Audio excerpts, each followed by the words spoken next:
Hello, chat.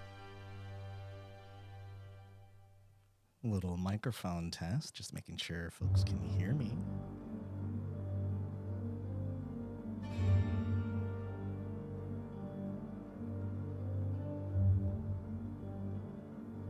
It's very low, yeah.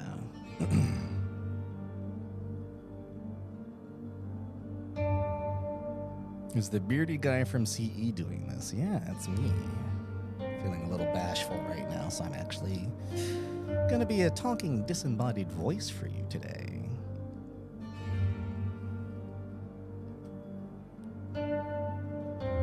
Yeah. All right.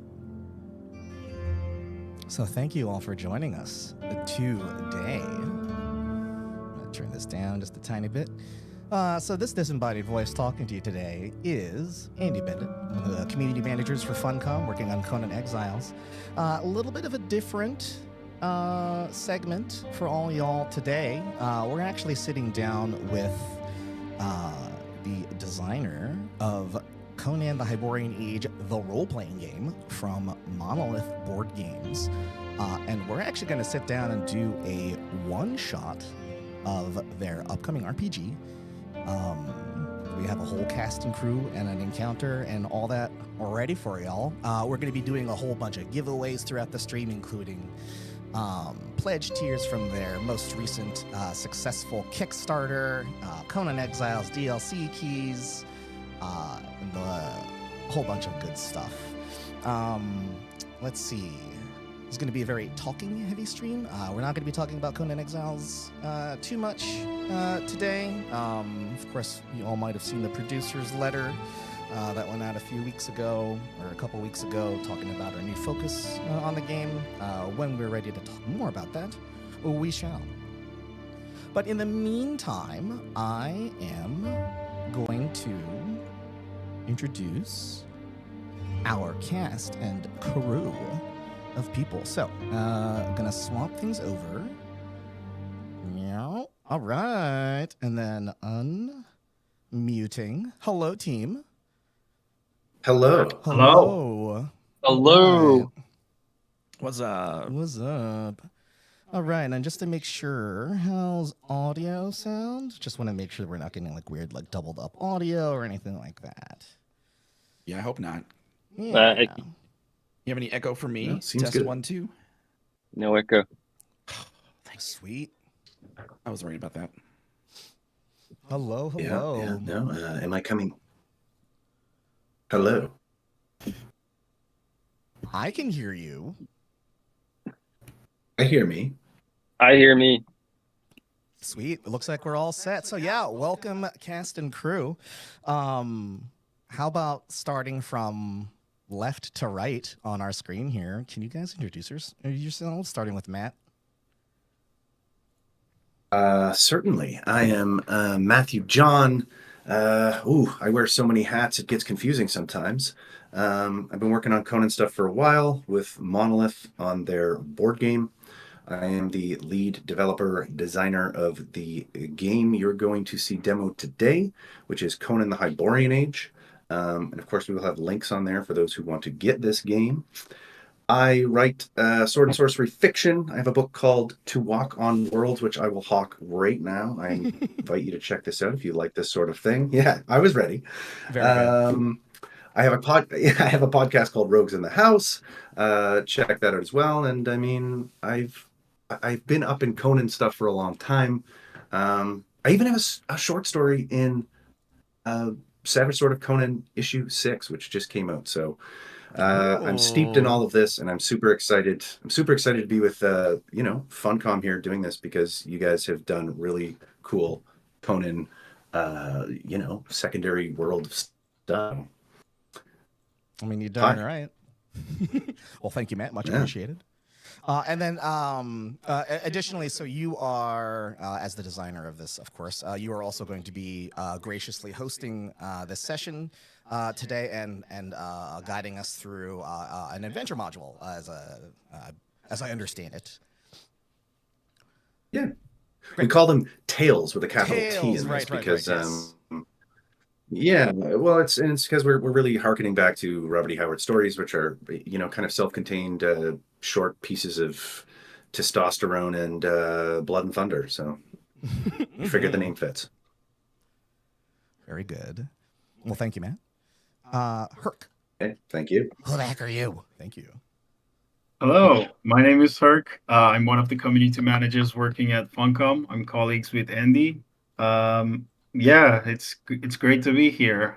You guys probably know by now what a community manager does at Funcom if you have been catching up with these streams. I do that and a little bit more. But yeah, today it's all about the role play, and I'm here for it. Good to be here. Thank you. Thanks, man. Sean. Hey guys. Hey. Yeah, my name's Sean. I work with Heroic Signatures and I run the official Conan the Barbarian YouTube channel. If you're not already following it, what are you doing? Go there, subscribe now. I got some amazing interviews with incredible guests like B. Matt John. That's a great episode. He talks about the new RPG. We just launched a Mortal Kombat special. That's pretty cool. So if you want to find out more about Conan and the many incredible artists that have contributed to the legacy, go there, follow us. We'll be putting out new videos every month. And yeah, that's just about it, I'd say. I'm excited to be here, guys. Thank you, Sean. Excited to have you Yeah. here. Hakan. Did I say that right? Hey, buddy. How's it going? What's I might up, be a little man? nervous. I don't know Yeah, why. me too. No, nervous. Why are you nervous? I don't know. I do this for a living. I'm on camera all the time. Yeah. Yeah. So I'm Halcon. I'm a full-time content creator here on Twitch. And I play survival games. And my favorite is Conan Exiles. So I spend quite a bit of time with my toes in Conan. Hell yeah. I've been fortunate enough to meet Andy and a few others from Funcom. I'm drinking the Kool-Aid, guys. That's all I can say. Give me some more Kool-Aid. I love it. I mean, what kind of what kind of content do you focus on when you're streaming Conan Exiles? Like, what do you do? So I like to play the game kind of the way it was intended. So I don't go into admin mode a lot, but I love to build. And so I spend a lot of time building neat things. It's kind of been like a focus I've shifted to probably in the last year or so. And but I like to I'm a modded guy, right? So one of the things in our channel is if it can be modded, mod it. That's like one of the rules. And so I run a lot of mods with Conan, and I'm gracious that the developers at Conan have made that an option. It extends the longevity of a game for people like me that can tend to lose focus easily. So there you go. We stand modding, and we stand the modding scene just as a general thing. Like, having been a gamer and working in the games industry for so long, also, it's just like super remarkable how like some of our today's modern staples kind of started as mods. That's a different soapbox for a different day, though. But thank you, Hong Kong. I appreciate it. Absolutely. Mm-hmm. All right. So that's our cast. Mm-hmm. So yeah.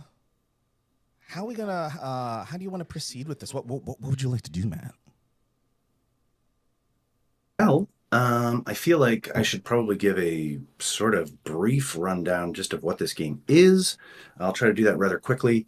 And one of the really advantageous things about this game is designed to be quick to learn, easy to run, and just not to give you a whole lot of fuss. So I think we could do that. Perhaps two, we should mention that I believe we're going to do some giveaways at a point, so stay tuned for that. And yeah, if you want, I can just kind of quickly go over what the heck this is, why it is, and there's a sense of what to expect.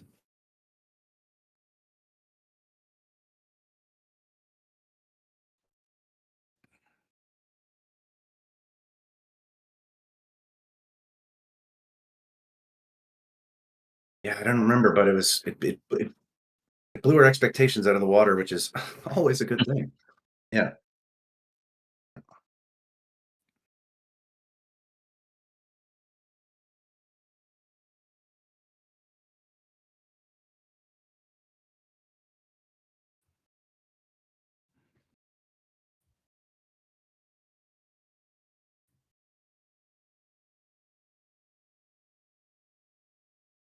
Mhm.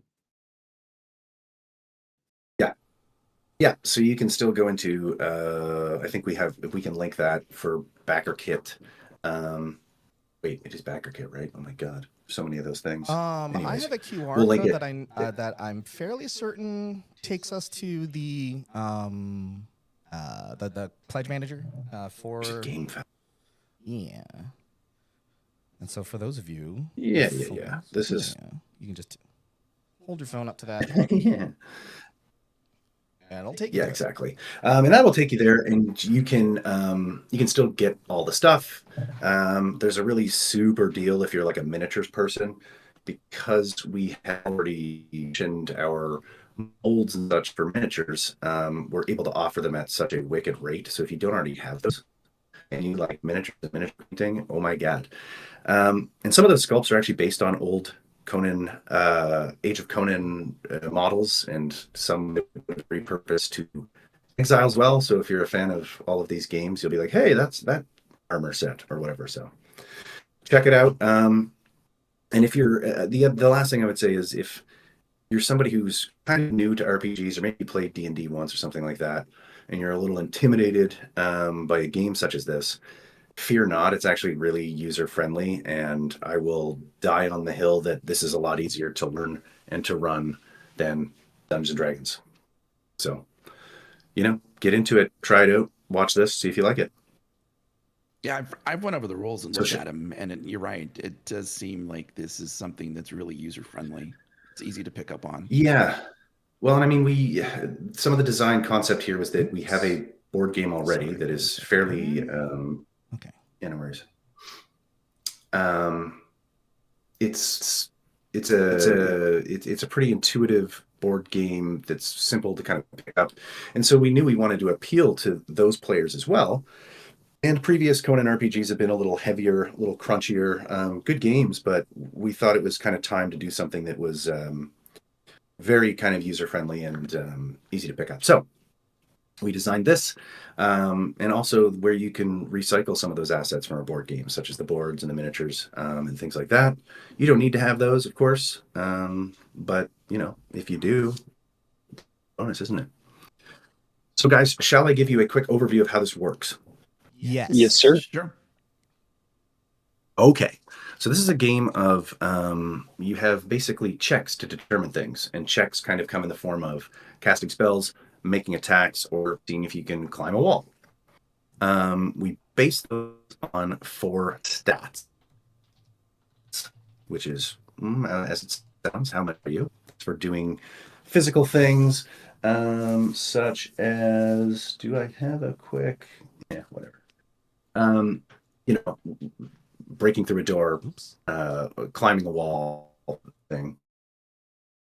I have Edge, which is a weird name that we couldn't come up with a better name for, where it kind of combines your observational skills, your ability to be stealthy, to detect people being stealthy, your manual dexterity, those kinds of things. So if you were to pick a lock or paint a picture or anything, and it's also going to be attached to your ability to throw, or for your ranged weapons. You have Grit, which is your overall toughness. I think I clipped that from Conan Exiles. Grit is a stat in that game, if I'm not mistaken.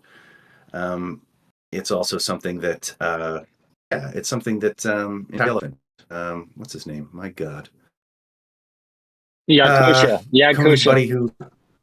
Right? No, not Yag Kosha. Wait. Oh my God. Wait, Dude, what was it? He kills the. Huh? He kills the lions. Grit. Conan, I like your grit, he says. Taurus. You know what I mean? Like Taurus, thank you. Taurus of Nemea. Yeah. So yeah, grit is like, it would be like your constitution in other games. Grit is also important because it's going to inform how many stamina points you have. Stamina points are a sort of meta currency you get a certain amount of, and you can burn those during combat to do cool stuff to make you more mighty. Wait, not mighty, more powerful. I don't want to confuse the terms. Then we have wits, and your wits is something that is your intelligence / charisma. So, in Conan, a lot of sorcery isn't just sorcery. It's sort of, influence and aura of fear and things like that. So we felt it good to combine those two things. So if you're into casting spells and being a sorcerer type, wits is going to be an important stat for you. So in most cases, when we play this game, you will be asked to do checks for things, or you will be asked to attack or to defend yourself, and those stats will be important. You'll also have things like your defense value, and a defense value of enemies. That's what you're trying to hit with your dice rolls. And you have life points and a few other things that I think are probably best for us to go over as we play, so we don't do a good old info dump. The only other thing I would draw your attention to is that with your stats, you will have a value.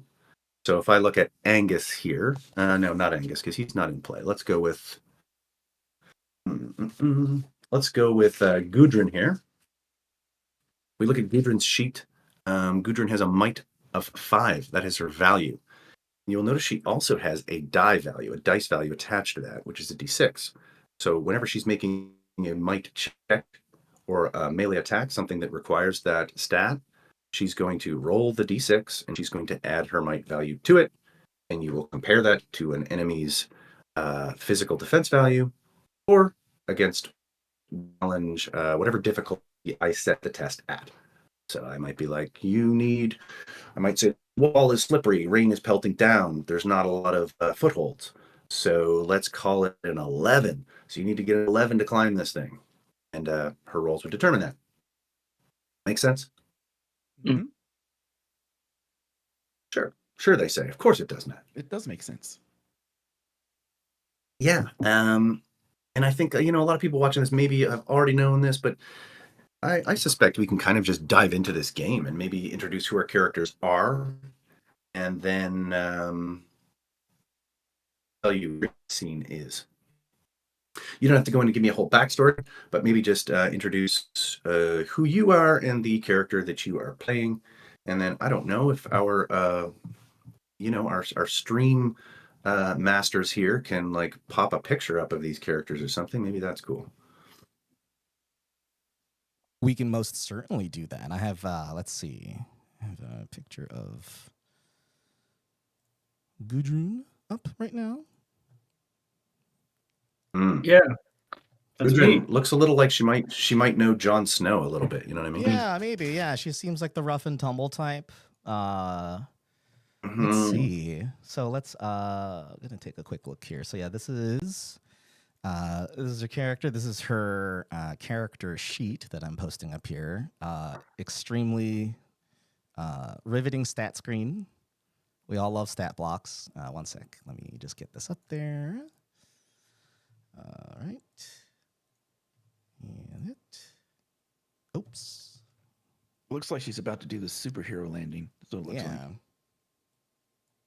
It won't, though, because we've seen that too many times. So I've instructed the artist not to draw that one. Mm-hmm. So you can see on there, there's a few things like she has an origin from the north. And this game does not have classes in the traditional sense of other RPGs. They have what is kind of just a little starting package that will inform a few things at the beginning. It doesn't really limit their progression and experience points beyond really just sorcery. So if you're going to do sorcery, it's something you kind of have to decide at the beginning.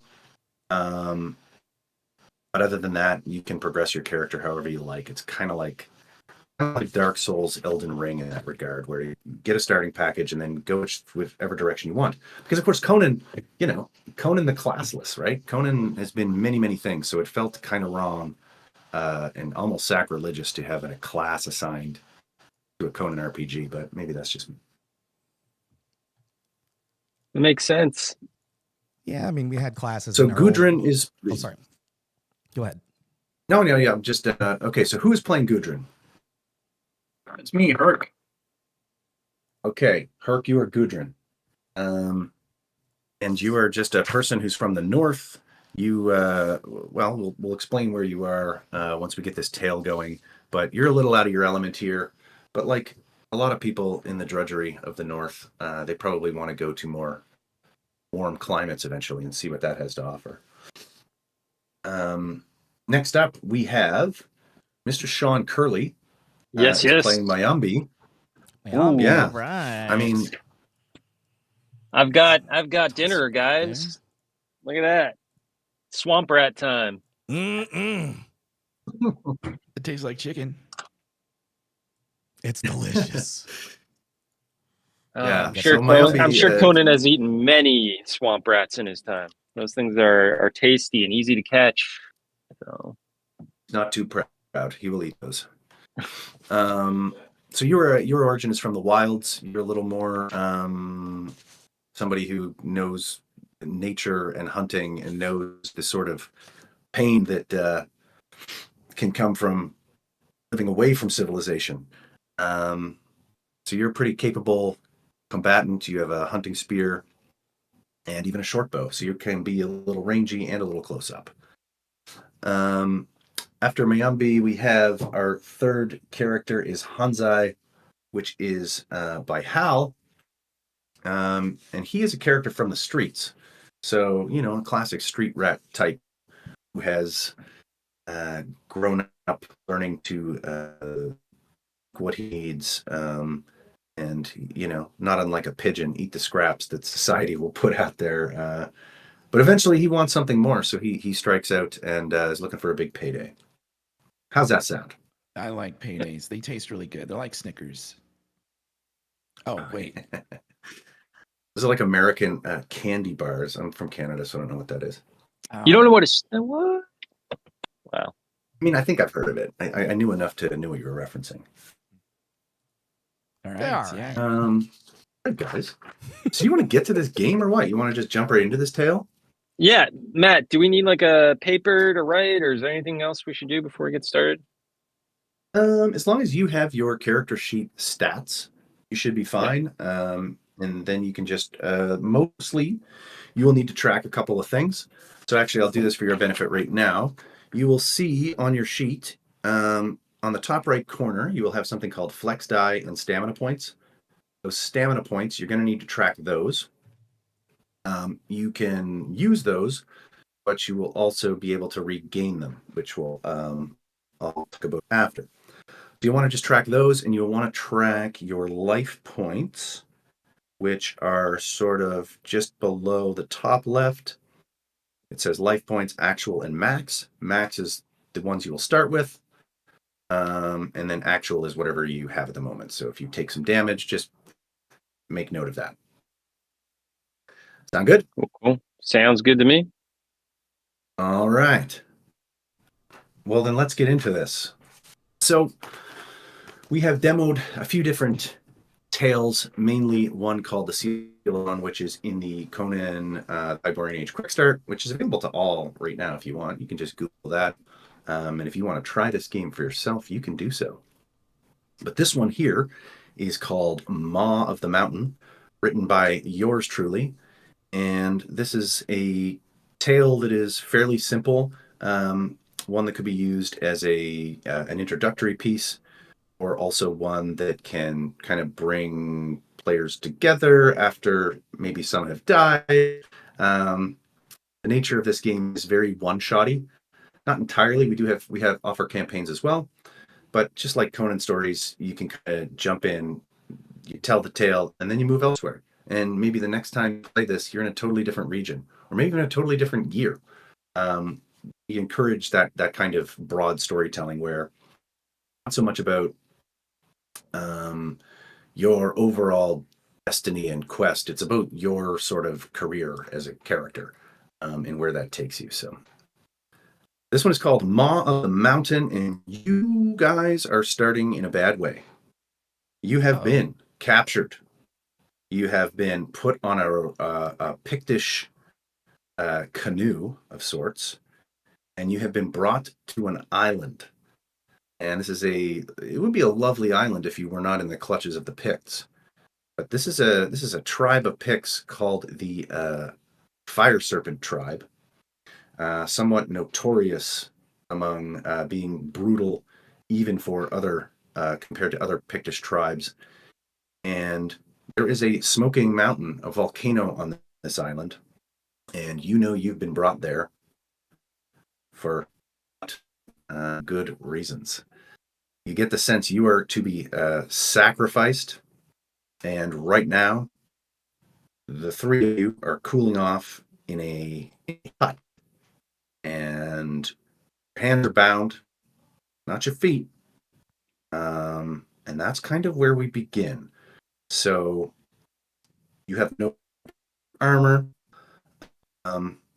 That said, what is on your character sheet, just a little over-the-table information. You will have an opportunity to get those things back. So wrists are tied, feet are free, and kind of in the tent, and there is just a little strip of hide that leads to the outside. And I will read to you this little read-aloud prompt, and then we'll see what you guys want to do. Okay. The interior of the hut reeks of sour bodies and damp earth. You manage only shallow breaths and have exchanged few words with the others around you. A forced march through the jungle brought you to this encampment, leaving you sweaty, blistered, and exhausted. Now, you must conserve your remaining strength, for when that building opens again, you will be hauled out under the burning sun and led off to your doom. Will the picks of the fire serpent tribe take you to some dark-stained altar? Will your neck sweat under the curved blade of a cackling sorcerer? Or will your captors simply toss you into the burning maw of the mountain? You've heard enough tales of the picks to know what happens in their primordial hell. And what you've gleaned of this fire serpent tribe suggests you've not only been brought here for a celebration, at least not a celebration where you will take part in the merriment. These brutes are infamous even among other Picts. It is said they were born from soil long tainted by bones of rare dragons. You know only that you're to be sacrificed, unless you seize this last chance to break your bonds and make your escape back to the western coast. Just now, 2 Picts can be heard from the exterior, conversing in their unusual tongue. So, that's the setup. You hear your captors kind of talking, can't quite hear unless you decide to listen in. Okay. I've got a quick question for you. If we decide to spend a stamina point, is that stated before a roll or after a roll? You can... Sorry, phone is ringing.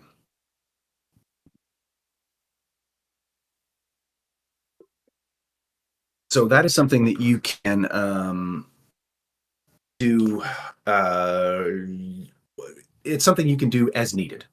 So as it comes up, you can choose to spend it, because there's times indeed where you will make a roll, and I'll get into ways that you can spend that, but one of the things you can do is actually add to your roll. So if you miss, you can spend a stamina to kind of up it. Okay, got it. And that's the rule of 3, maybe, that I was reading about. Okay. Yeah. Okay. So I figured, being from the streets and having a hard life, this is probably a situation that I've been in similarly before. Being dexterous as I am, do I feel like I can wiggle my way out of these bonds? You do feel like you can get through these bonds, potentially.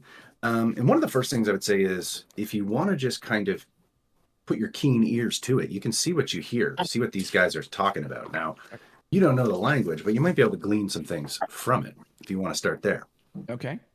Let's listen and see what they're saying. Okay, so this is going to be a wits check. So that means, now let's say, for example, there's a little caveat here. And being that Mayambi is from the wilds, perhaps she has spent time in the Pictish wilderness or knows a little bit about them. So I'm going to get you all to make a check, but I'm going to give Mayambi a +2 to her bonus. Cool. And you know what? Actually, Gudrun I'm going to give as well, because it's not unheard of, her being from the north, that she would have come in contact with the Picts as well, all the way up the coast. So you will make checks. Mayambi and Gudrun can add a +2. So to do that, you take your wits stat. So for Mayambi, for example, The value is 4, and she has a d6. So you roll a d6, add 4 to that result, and then add another 2. So it's d6 plus 6 for her. Cool. And then, yeah, Gudrun will be d6 plus 5. And then let me know your results. And then, Hansi, you get to make the roll too. You just don't get the plus 2. All right.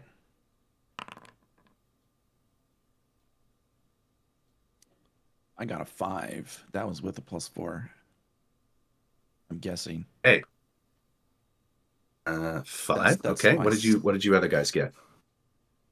Public roll. Yeah, and you can use the Foundry VTT setup. Oh, it's it's slash roll. Yeah, which Slash roll. Slash roll. Got it. Yeah. And One then sec, I'm just doing this last. However many dice and the title. Yeah. So it's standard, like traditional syntax is like slash roll 1d6, and if you want to get spicy, you can add other things, but we don't really have to worry about that. Okay. Other / not backslash. Okay, and then it's all lowercase? Yeah. Okay. And then so it's slash roll, then space, and then 1d6 all together. D6. Yeah, Got it. there you go. Sick. Hell yeah. Now we're rolling dice, baby. The true tabletop Oh, experience yeah. has begun. Wait, so what do I type here? / roll? Yeah, slash roll, then space, and then 1d6 plus whatever the bonus that Matt indicated. I believe plus 4, you said? Or does she get plus 2 as well for being a... Or no, I forget.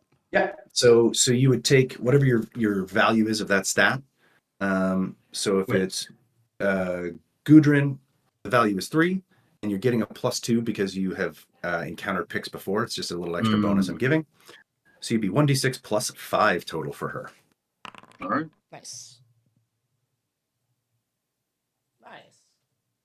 There it is. That's a max roll. Is it? Wow. Okay, I mean, guys. that's 6 plus 5, yeah.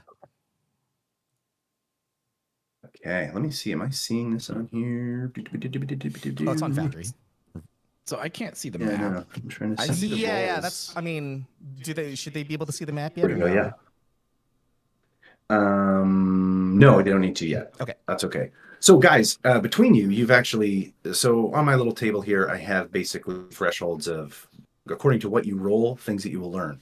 And you have not only achieved the minimum, but you've achieved the maximum. So I'm going to tell you all that you learned from these. You guys have got some keen ears, and you're able to parse a lot of what they're saying. So it sounds like you're to be sacrificed at the maw of the mountain, which you assume means the smoking volcano you glimpsed upon arrival. You also determine the small camp in which you're held is mostly quiet, other than the picks you hear talking. So there's not a lot of other sounds of, things happening.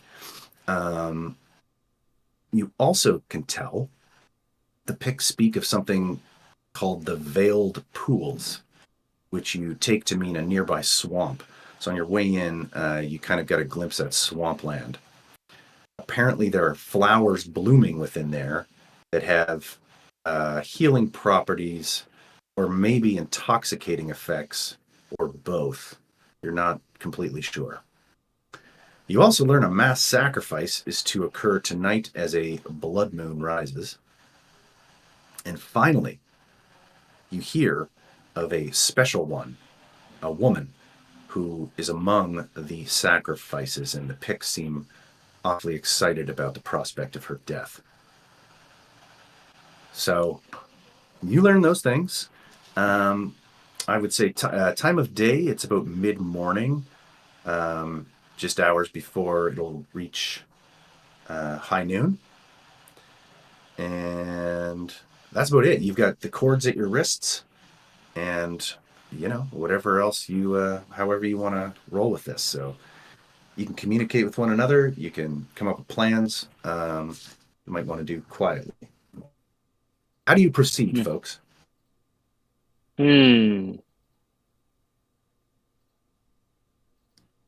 Well, we should probably find this special one, I would say. I think we should get out of these bonds first. Yeah. I was about to say.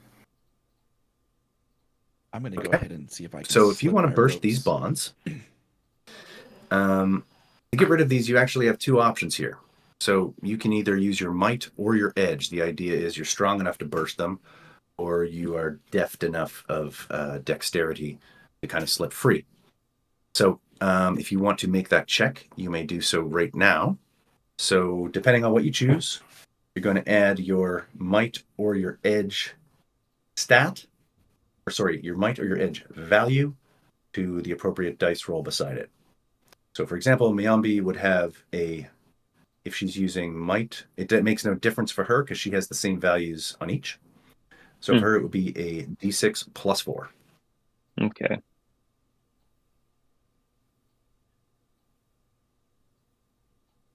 You guys ready? Well, I'm ready. Sure. Okay. All right.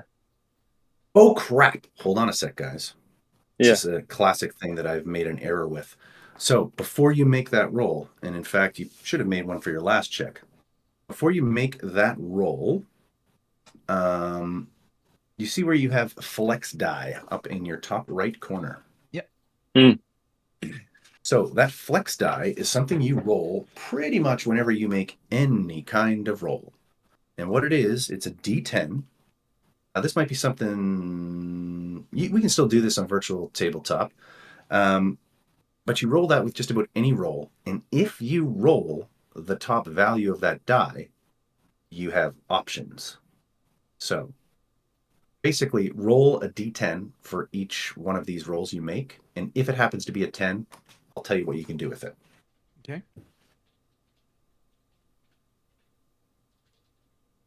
So I'm going to go ahead and try to slip my bonds. I'm going to use edge. I'm going to roll my flex. Sorry to, if I can just jump in really quick. So the syntax for that would be you're just adding a D10 roll to like any of your standard rolls, or no? Sorry. You're just tossing the D10 along with it. You don't add it. You don't add it to anything, and it only comes. Yeah, it only does anything if it rolls the top value. Gotcha. Now, okay. One of the ways you can progress in this game is to make that die lower to a D8 or a D6, so that it's more likely to happen, and you're more likely to get those benefits. Nice. Okay. Cool. So I'll roll my edge for. I'll roll my. I'll roll that die first, the D10 first, and then I'll go ahead and make my normal roll. Awesome. Okay, and nothing there. And then using edge, I get 1d6, and I get to add my edge, and then it says at the bottom of my character sheet, because of my origin, I get +1 to all edge rolls. Do I get to add that as well? You do. So that's a d6 plus 6. That sounds right. Got an 8. I'm rolling stellar today. All right. So I've got D6 plus 4. Do I add anything with the flex die? You just roll the flex die, and if you roll a 10, it will do something. All right. It'd be 1D plus 10? Or 1D6 plus 10? Nope. No, it's You a would separate roll do entirely, your. right? Oh, okay. All right. Yeah. All right. Yeah. Here we go. All right.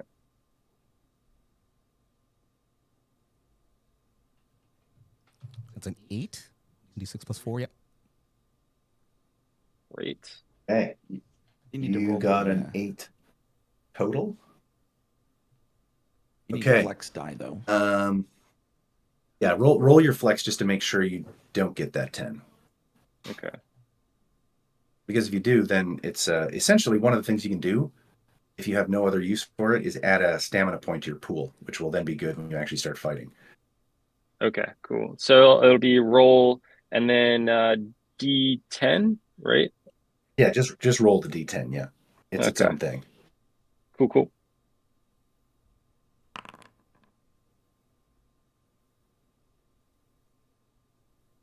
Okay, it's 4. Okay, All so right. nothing.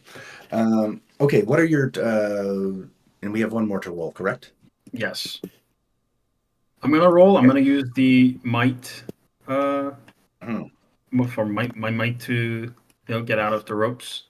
See if that's gonna work. I'm rolling. Cool. There it is. Ooh, It's not a 10. almost. All right, since that didn't work, I'm going to try my normal roll. 1d6 plus 5, which is my might. Is that correct? Yep. All right. You are. Yeah. I'm guessing I'm out of here. Let's see. What did you get? What was your total? 10. Let me see. Yes, 10. So,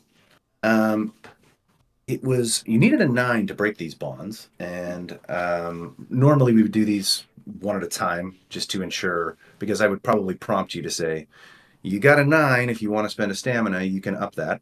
But since we were a little loosey-goose, that's fine. Since you got the 10, you burst your bonds, and then you can easily help your others untie theirs. So you guys can manage to do all of this and get your hands free. Okay. Good Yeah. job, team. All right. So now you kind of got to decide your next moves. So you're in the hut. No one seems to have noticed what went on. So how you want to escape is up to you. As I say, the only real way out, unless you're going to try and burst through a wall or something, it's a height of sticks and mud. But you can kind of take a peek through the hut if you like, and through the flap. Okay, let's do that. Let's take a look and see what we got going on outside. How do we what do we use to peek? So perhaps the keenest eyes, it's going to be an edge check. So you might just want to have whoever has the highest edge take the look first and see what Okay. they see. All right, here goes Okay. my flex die. It was failed. And then I get Okay. d6 plus 6 again because I've got the 5 edge and then plus 1 for all edge rolls, correct? Right. I got a 10. Ooh, very good. Okay, so you notice a couple of things. First, you see the shadows of 2 picks, presumably those who were conversing. You also notice, to be clear, you only notice those 2 picks, and you haven't heard anything else. So it seems like, as far as you can tell, they're the only 2 around. You also notice 2 clubs leaning against the exterior of the hut within reach. And actually, I lied. You do hear way to the distance in the south. You hear a bit of a shout, not like a. You hear enough of a. It's loud enough that you can hear. It doesn't sound like anyone's raising an alarm or any such thing, but farther away, it does sound like there are more Picts. And that's about it. So those clubs are kind of within reach. So you could probably go for those, or you could also just try and ditch. Like, the Picts do look distracted. They're not paying attention to the area, but that's up to you how you want to proceed. What are the picks wearing for weapons? Do they have any? These Picts have. Which ones are these? They are the. I believe Let's they're call armed them. with axes, hammers, and bows. Yeah, so these Those are the- 2 yeah. actually have. They have bows slung across their back, and they have this big, thick-looking hammer. Okay. Sort of Well, like Yikes. if we have, yeah. So they're pretty, like, they look formidable, for sure. But there's 3 of you, 2 of them. I whisper to you guys and let you guys know what I see so that you know where everything is. What do Okay. we want to do? Do we want to... So there are clubs that we can reach, right? Mhm.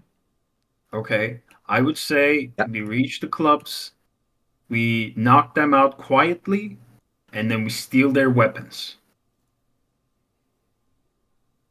Okay. Sounds good to me. Let's try it. So to snatch those clubs, it seems pretty easy to get, but you're still gonna have to make a check. So that would also be an edge roll. So I say go for it. Who wants to do it? So even though it's an edge roll, I feel like if I got one, I would be less useful. I can use an action to hand off an item, correct? You could, and you aren't going to be needing to worry about actions until they're alerted, right? Okay. So if they don't know you're there, we're not into a combat round. So you make this roll as long as they don't notice, because I will make a counter roll, essentially a check against yours to see if they see you. And if they don't, you can just get them and hand them out as you want. Okay. Well, I'm So pretty stealthy. I'm going to call. Yeah, and I'm going to just tell you ahead of time, this is a check with a difficulty of 6. I can almost do that in my sleep. All right. Yeah. The website for me went down. Did it go down for anybody Yeah, else? it went down for me as well. Yeah. Yep. Looking into it now. Okay. Oh, It's the hard to stream roll itself? dice. Yeah. I'm glad it's not just Foundry me. VTT server went down for a moment. I see. You should just be able to do regular D6 rolls if you just you can just Google search roll 1d20 or roll 1d6 and it should have a built-in thing for you. Yeah. I'm contacting the provider right now and troubleshooting this. Thank you for your patience. Okay, so I'm gonna roll a d10 for my my flex die. You can't see. Actually, my stream can see the roll, so if I'm cheating, they will tell you. I rolled a 5 on my flex, so nothing there. And then I'm gonna go ahead and roll a d6, and I get to add +6 again because it's an edge. Oh, for sorry. me. I just need to make clear. I did say it was a 6. That is stupid of me because actually it's going to be a contest against whatever I roll. So that said, they're not looking in your direction, so I'm going to give them a modifier. So I'll say Okay. you're taking a risk, but probably not a huge one. All right. Here goes my d6 +6. Roll good. I rolled a 3. It didn't add the +3, so that's a 9. Oh yeah. They don't notice. You snatch those clubs, drag them back, easy peasy. Right. Here, have some clubs, guys.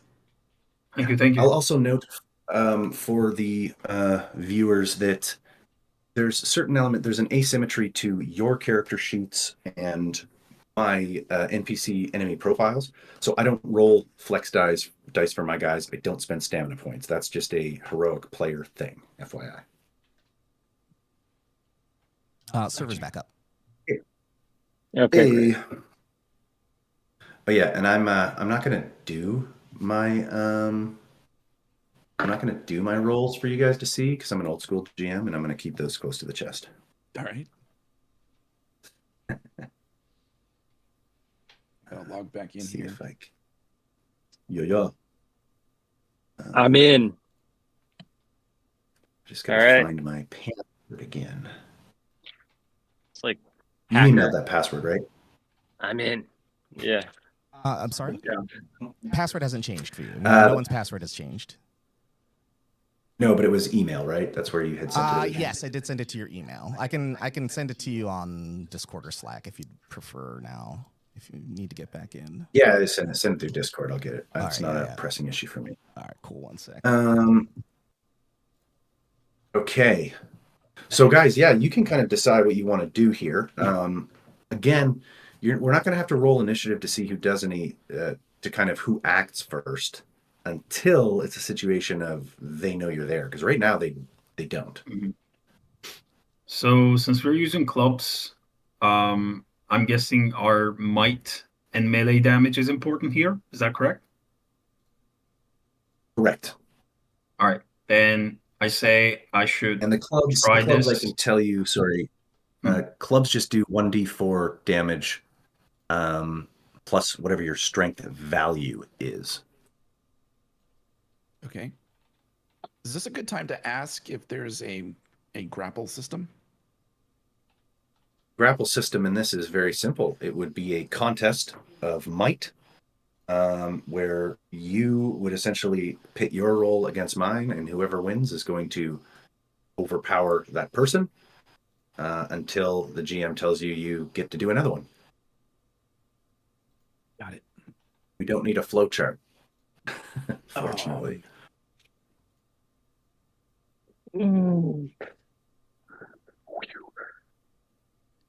But I mean, So- if what you're saying is you try and sneak attack them, you can do Yep. that. Yeah, but can I attack both of them at the same time? Can I try that at least? Okay, so if we're gonna try and spring you would essentially, if you surprise them, you're going to be able to make one attack. So you won't be able to like hit both. But if you sync it up and you both go at the same time, we can Yeah, allow then that. then yeah, we should do this as a team. I need a volunteer for this. All right, Yeah, I'll do but- it. I'm in. I'm All in. right, brother, let's go. I'll go All with right. you. I have an idea. Oh, what's your idea? While you guys are distracting them, I'm gonna try to take one of their weapons if I can get to it. I'm good at like taking things off of people. In case you didn't notice. Ooh, I like that. I like that. That's a great idea. Just Sneaky. wondering where my wallet went to. So that was you. It was. Would you Oh like it my back? god. It It's got fine. confiscated with all our other There was stuff. nothing in it. It's fine. Smarmy That rogue. wallet that was made of skinned rat hide. Those are high quality wallets. All right. High quality wallets here, man. All right, let's Just do wait. this. All right. Okay. I'm going to roll a flex die first. I can do that, right? Yeah, I mean, you roll it alongside whatever it is. But yeah, so you kind of roll it simultaneously. All right. Roll 1d10. Is this for the attack that you're doing? Okay, so is this for Yes. so what we have to do first is sorry, I'm just my dock is a bit frozen here. Give me 1 second. I just want to make sure that God. Can I help you with anything? Um You got your password? no, I'm just Okay. looking. Yeah, I'm all good there. Okay, I'm all cool. good there. I just want to make sure I've got the surprise thing. Sean, are done you correctly. Okay. casting preparing some sorcery? Oh yeah. Oh yeah. Oh, he's got his sorcery shades on. Oh. Oh yeah. Let me just see here. Plus Aha. to the gnarly So, dude. so what we're doing effectively is a surprise attack. So if a character are unaware of the presence of enemy characters, the enemy characters have an opportunity to launch a surprise attack. So we just have to do a little contest to determine whether they see you coming. So Ooh. let's do an edge contest between the two of us. All right. Again, they're not facing you, which is important in terms of what they get for bonuses. So whoever is going to be part of this, choose one of your guys to make this edge check, and then I will choose one of mine. And if you beat me in that edge check, you get to make an attack, a single move and a single attack action. So effectively, if you win this, you can move close to them and attack them before they get to act. Alrighty. Will each individually be doing that sneak and then attack situation? Is that right? Yes. If the enemy character wins, each enemy character may take a single attack before initiative is determined. So basically, we're not doing initiative right now. What we will do is you guys can just take a turn. Each of you do your attack, your move, then your attack, and then we would be rolling initiative after. Got you. Okay. So if we want to do that, I guess we're rolling our edge. So choose one of you to roll your edge check. All right. And then add your... Okay. Who wants to go? I'll volunteer if you want me to. Go ahead. All right.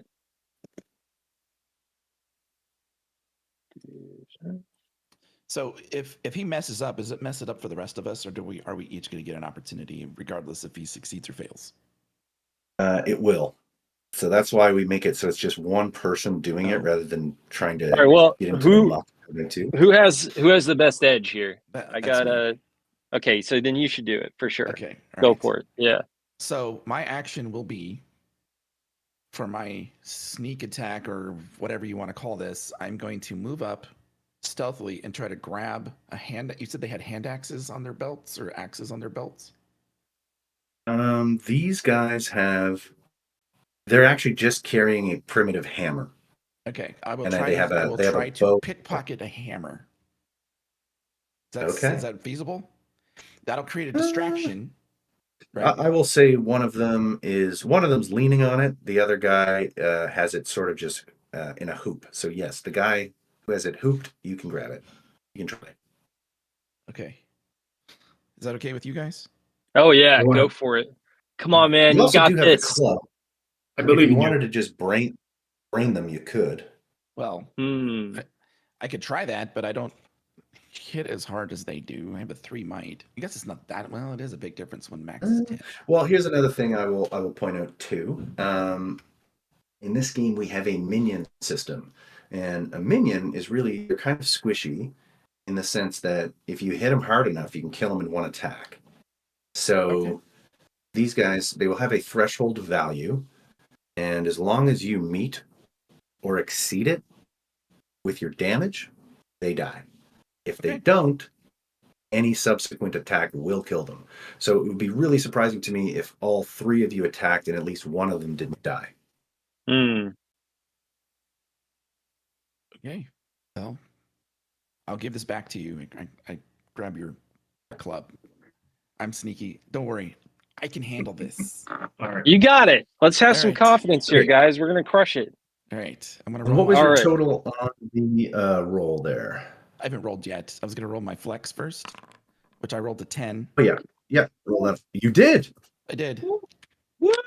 Cool. So actually, Yeah. let me just go through what you can do with that. So your flex spend. I did have that page put aside. Oh yeah, here we go. So when you score a flex, Mhm. you may immediately gain a stamina point. Okay. Or, if you roll this attack and you fail, you can instead make it pass automatically. Okay. And it's not part of a damage roll, but you will roll that separately. So there's another option that if you roll it as part of a damage roll, you can do massive damage. But this is for your attack roll. So you can either take a stamina point. What I would say is roll your attack roll, and if you miss, then make your decision. Okay. I get to roll for might. It's a d6 plus my might because I'm using a club, correct? Correct. Okay. And so you're going to add your might to both your attack roll and your wait. damage roll. Did we skip the part of me using my edge to get the sneak? Oh yeah. So that's what this is, Yeah, right? make sure you sneak. Yeah. Okay. Yeah, so you rolled that on that. That's not an attack. That was my error. So you know what? You're right. So I'm gonna do my d6 plus 6 because I get plus 6 with all edge rolls. And I rolled a 7. Mm-hmm. Did I make it with a 7? You rolled a 7 total? Yes. That means I rolled a 1 on the die. Sadly, you did not. So we'll use that edge. You're We'll there. use that edge roll to make that a success. Is that fair? Correct. Now you have done it, and now you make your attack. All right. And I get an edge roll. I get an edge roll for that too, right? You are using your club. Yes. So you can use for a melee weapon, unless otherwise stated, you're actually using your might. Okay, but I still get to roll a flex. I get to roll a flex with that. I said the wrong word. You sure do. All right, You there's my pretty flex much roll a flex every time you roll. All right. I missed. So we're gonna go ahead and do a d6 plus 3. Come on, 6. I rolled a 6. 6 total? Yes. Did I catch them by surprise? He has a 7. But if you want to spend a stamina, absolutely, you can bump it up to a 7 and then you hit. Okay, we'll do that. Okay. You hit. That was close. Yeah. Roll damage and don't forget that flex. So for that club, you are a d6 plus your strength, or sorry, your might. Okay. I'm a d6 plus my might. Mm-hmm. Okay, my flex die missed. It was a 6, but I did 7 damage. Mm-hmm. 7 total? Mm-hmm. Okay, so if you want, it doesn't quite do it. What it does is it hits them. You've done 7. Let me see one thing that you can do here. Your stamina spend. Let me just check this for you real quick. You spent a stamina already, right? I did. I But have 3 it left. doesn't mean you can't spend another. Because it's a different roll. Oh my god, I had all of my things all laid out, and then I okay.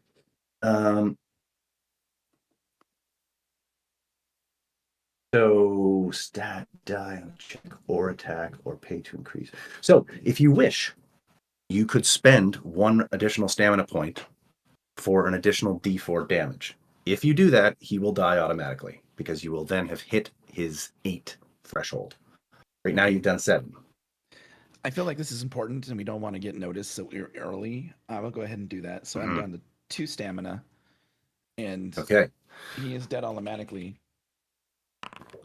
So And I you rolled a- blasted this dude, and he's done. So there's 1 dude left. Yeah. I look All at the other right. guy and I smile. Yeah, he the other guy sees the grin and then sees the shadow of your companion descending on him. Okay. What do you think, guys? Should I go for it? Oh yeah. All right. Yeah, man. Show me do how it. to do this right. Okay. All right. So this is an So you're edge spending roll. one of your actions. Yeah. So one of your bonus actions here is to move, and then you are going to use 1 to attack. Wait, what are you attacking with? I guess how far away is the Oh, you have the club, right? yeah. I don't have my arrow, Um, right? I can't use that Correct. So yeah, yet. you're Okay. going to be using your might value here. So Okay, you will great. take D6, add 4. Yep. That's it. You got to get a 7. Ah, so close. What'd you get? A 6. So if you want to spend a stamina and you want to increase that by 1, you can, and then you hit. All right, let's do it. And did you roll your flex die, sir? All right, doing it right now. Roll that just in case.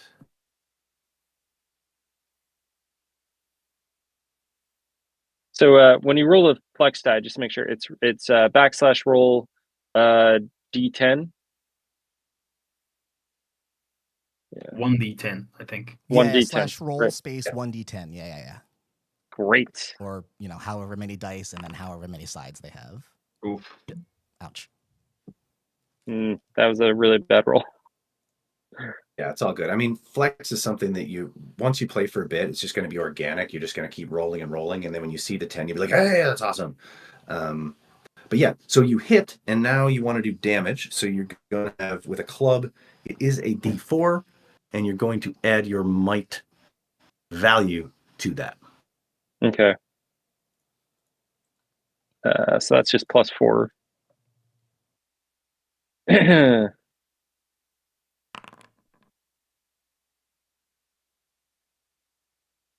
Okay, I got a 10. Oh, what did you roll? A 10. With your club, damage should just be 1d4, and then you just add your might value. Oh, yeah. Oh, use okay. 1d6. Okay, let me roll again. I was going to say 1d6 So plus 10 is a good roll. Okay, so it's 1d6. Yeah. And then my No, might 1d4. 1d4. 1d4. Gotcha. Yeah. Okay. Sorry, because this is your damage, right? Yes. Yeah. So where you see the die, the d6, that's just for your attack rolls or checks associated with it. Okay. The 4 is just the thing you're always going to add to it. Okay. So D4 for the club, 4 for the value. Okay, gotcha. Yeah. Got a 5. 5 total. So he's wounded, but not down. Any subsequent attack will now kill him. His threshold is 8, so you have to get that 8. And if you do that in one shot, he's done. But since you didn't, he's just wounded. And, well, I guess it's up to Gudrun to finish him off. Yes. I'm stepping in. I'm rolling a flex die first. Okay. All right, that didn't work. No, guys, we're Roll having a again. hard time. All right. I roll 1d6 plus edge or might. This is a melee attack, so it is might. All right. Would it be with a d6? So for you as Gudrun, so your might is 5.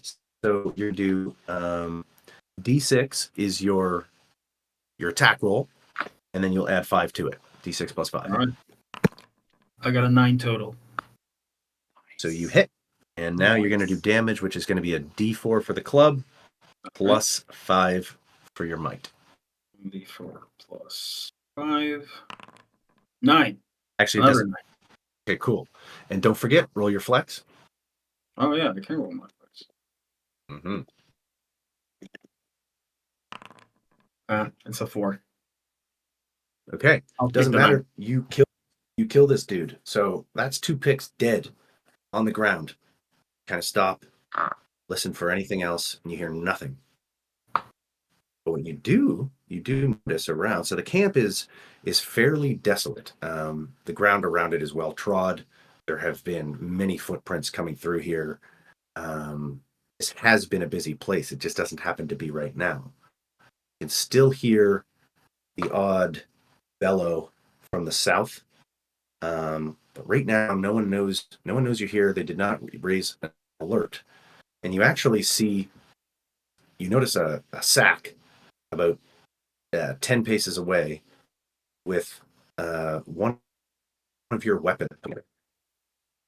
And you do remember seeing them gather your weapons and then bringing it along. So you can retrieve those, it seems. Oh, goody. So And then your instincts kind of tell you to get the hell out of here. So I'll tell you kind of your options after that. Okay. Yeah, let's go get our weapons. Okay, you don't have to make any rolls for that. You kind of just keep your eyes about you, looking around. I mean, of course, if there's anything in this camp you want to look for specifically or signs of anything, you let me know.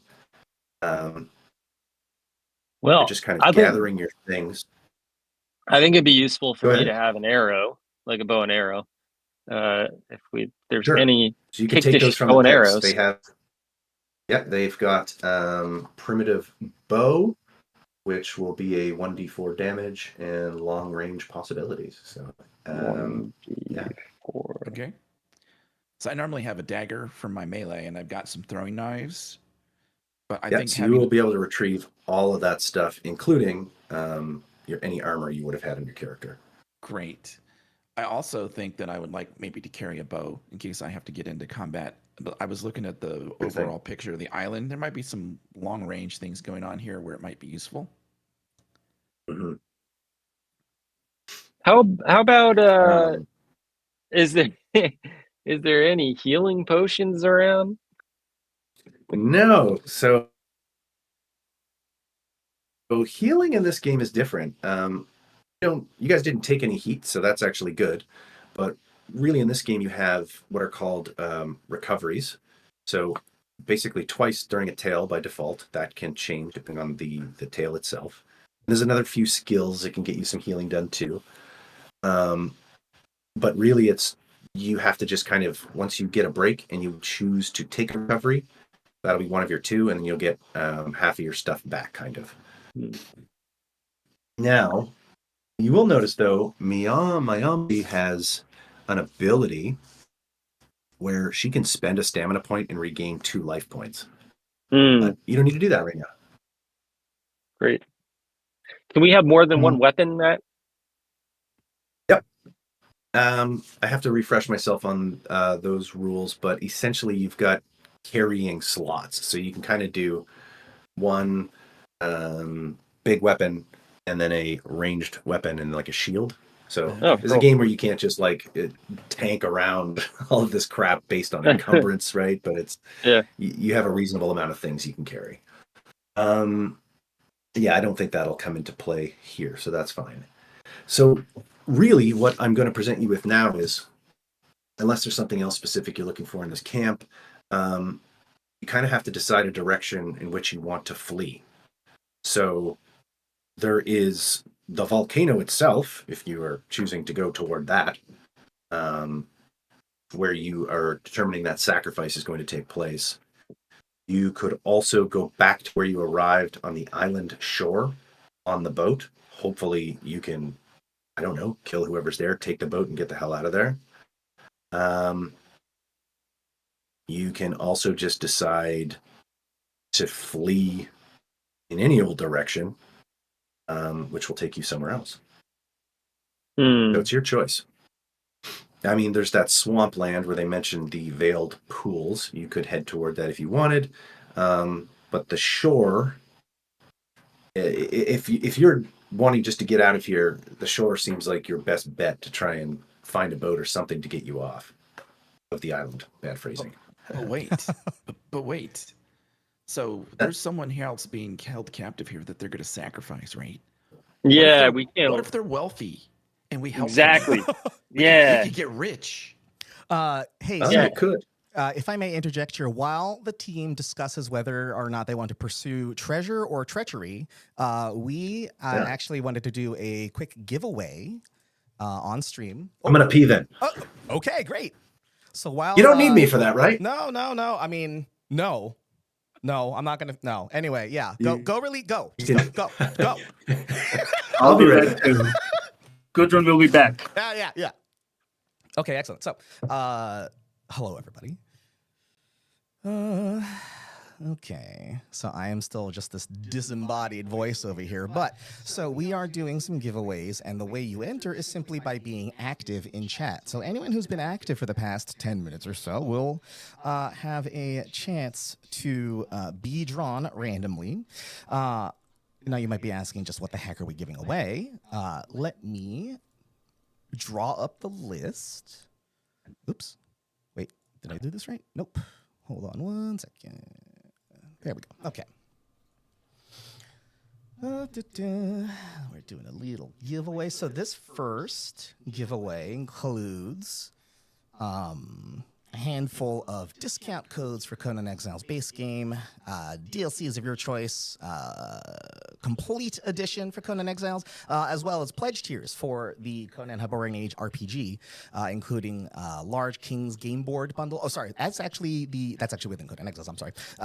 The Wanderer pledge, we're giving away a few of those. And that'll give you access to the digital copy of the full RPG once it launches. And then later in today's session, towards the end, we'll also be doing another giveaway featuring more pledges, more discount vouchers, and the King's Pledge, which is a pledge tier that grants you a bunch of stuff, including the physical copy of the actual, the actual game itself. So just make sure you chat. Hey guys, I'm back. Hi, welcome back. I'm back. I'm so glad. So we're giving away some cool stuff, huh? Yeah, we're giving away a bunch of discount codes. Just make sure you're typing in chat to make sure you're eligible for that. I should add, this giveaway is only available on Twitch. So those of you on YouTube currently, unfortunately, the bot can't read your text. Take this moment too to show off this sweet Conan shirt that Sarah Frazetta sent me from Frazetta Girls. If that's a thing you're into, check out their wares on their website. That, of course, is the granddaughter of the late great Frank Frazetta, the king of all fantasy art. And so shout out, thank you, Sarah, for sending me those. And I mean, I don't know if I mentioned it or not, but there's this book I have called To Walk on Worlds. Soul blasting swords and sorcery. Check it out. Available on Amazon by Matthew John. Wow, Matthew John. Wait. Yeah. Wait. That's me. The real Matthew John.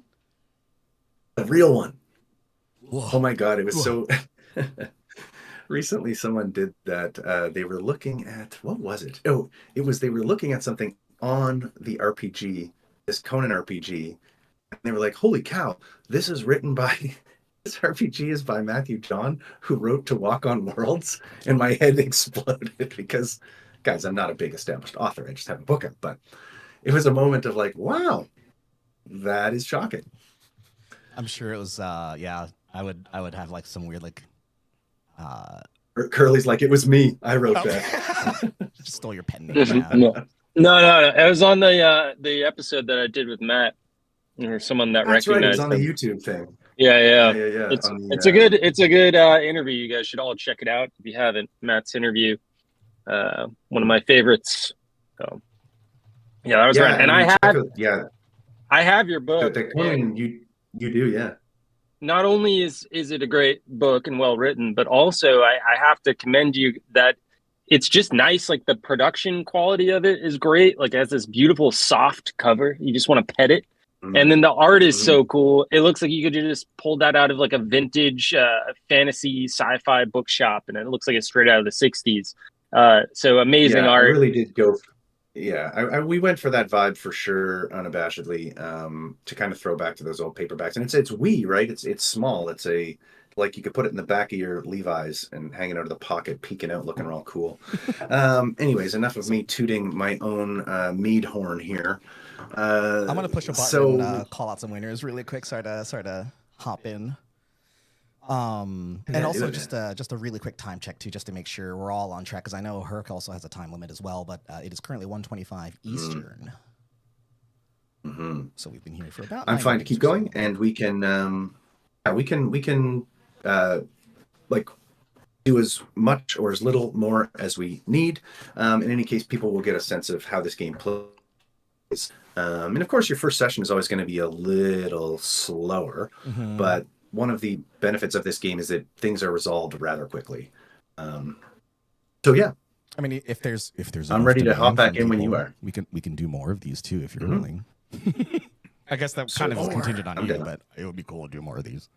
No, man, I'm happy to. It's like I'm a little rusty on my GMing because one of the curses of being a game designer is the only time you have is to play your own games and to test them. So you don't get to play others. But then even you're moving on to the next thing. So you don't necessarily have that much time to play with your toys. And I am happy to do it. So you just let me know. Will do. Thank you. All right. I'm hitting a couple more buttons really. Oh. That's really funny. Okay. Cool. All right. So we picked 5 winners at random. Smurfylicious 98, Touchy McFeely, the Acquisitor, Carol, and I don't know how to pronounce this. I'm sorry. So Maze 1. Yep, we will contact you with rewards. So yeah, the first, we'll be in contact with you for what you might have gotten. We'll let you have a little choice of a grab bag. Sorry, I didn't say that up front, but you're gonna get cool stuff. Okay, that is it for this round. Please continue. Right. So you guys have a decision to make.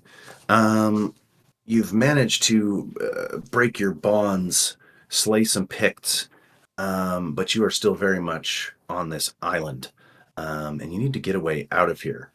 Sure, you did hear of a special captive, which one of you suggested could be someone, who has some value.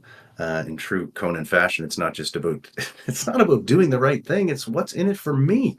That is a part of sword and sorcery DNA. So, essentially, your main areas are you want to get away from this camp, but are you going to go to the site of the volcano where the sacrifices are taking place? Are you going to retreat to the shore and see perhaps if boats remain so you can take them to get out of there, or maybe get a sense of where Picts have been coming and going from? I mean, the beach will be littered in footprints. Or then there's the veiled pools that you heard talk about, which you think is a sort of swampland where apparently there's some special properties of a flower. So the choice is yours. Well, personally, I'm kind of interested in these this swamp of the flowers because I don't know what's over there. Is this something we could use? Maybe. Could it aid us in finding this special one that's going to be sacrificed? Or we could go straight to her. I don't know. What do you guys think? If we go look for this special thing in the whale pools, I think we would lose time. We don't really know when they're gonna sacrifice, or they might be doing it right at this moment. So yeah, that is true. An important decision. For the record, it said the sacrifice, what you mean based on your awesome rolls, your wits checks, was that the sacrifice is to take place this evening when the blood moon rises. So and right now it's just before noon, so you have some time. I mean, you also don't want to spend all your energy walking aimlessly, but the other thing is you could, if you go back to the shore, from there you can kind of see if you want to go to the veiled pools, or you can completely forget about that, or you can just go case out the volcano right now. That's up to you. Didn't it say that the sacrifice for the blood moon was going to be different than what we were slated to do? Because we were going to be thrown in the volcano. Was this other person? Yeah, well, you were kind of that prompt was a bit of like you were unsure what the plan actually was. You know that the sacrifices will be made at the volcano, and one of them is special. Girl, one. We need to find out where they're keeping her. That's what we need to find out. Yeah, let's do that. Let's find out. How do we do that? Yeah. We scout. We need to capture somebody and beat it out of them. Or that. Ask them nicely. Maybe. Well, if you go south from where you had heard some of the voices, I don't even have that map in front of me. The idea is that from there you would be heading sort of toward the shore, and that's where you have heard Picts. Otherwise, if you're going to the volcano, maybe there's some there as well, where you can kind of just do a little scout of all of it. You can always split up, but I don't recommend that ever. Let's never split the party, guys. But this is an RPG. You can do what you want. We don't split the party. No. She would have chat help decide where to go. Sure, go for it. Where do you want to go? Something the team's okay with? Yeah, I'm okay with that. Let's get a poll going, Andy. Okay. Where do we go? All right, so the choice. So the choices we got here are what? The picnic encampment. The volcano. So you're at the picnic encampment. So do you want to go to the volcano? Do you want to go back to the shore where you dropped off? Which, these might have boats, or that shore would also lead you potentially to your other option, which is the veiled pools, which is sort of in the swampland where those flowers are supposed to be. Okay. So volcano, shore. Really, it's kind of volcano or shore, because if it's the veiled pools, you can decide after you get to the shore. I say volcano, guys. So it was volcano, shore, and what was the other one? Sorry. Volcano, shore, and the swamp. The pools, the swamp. Mm. Such awesome options.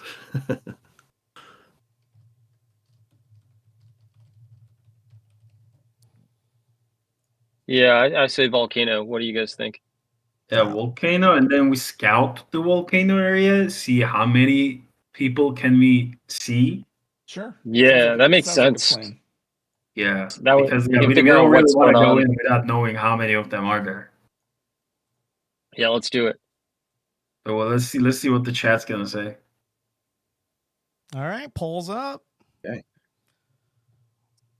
this will give me a second to. So I might be only speaking for my chat, but it's been my experience. Never trust chat. Yeah. Exactly.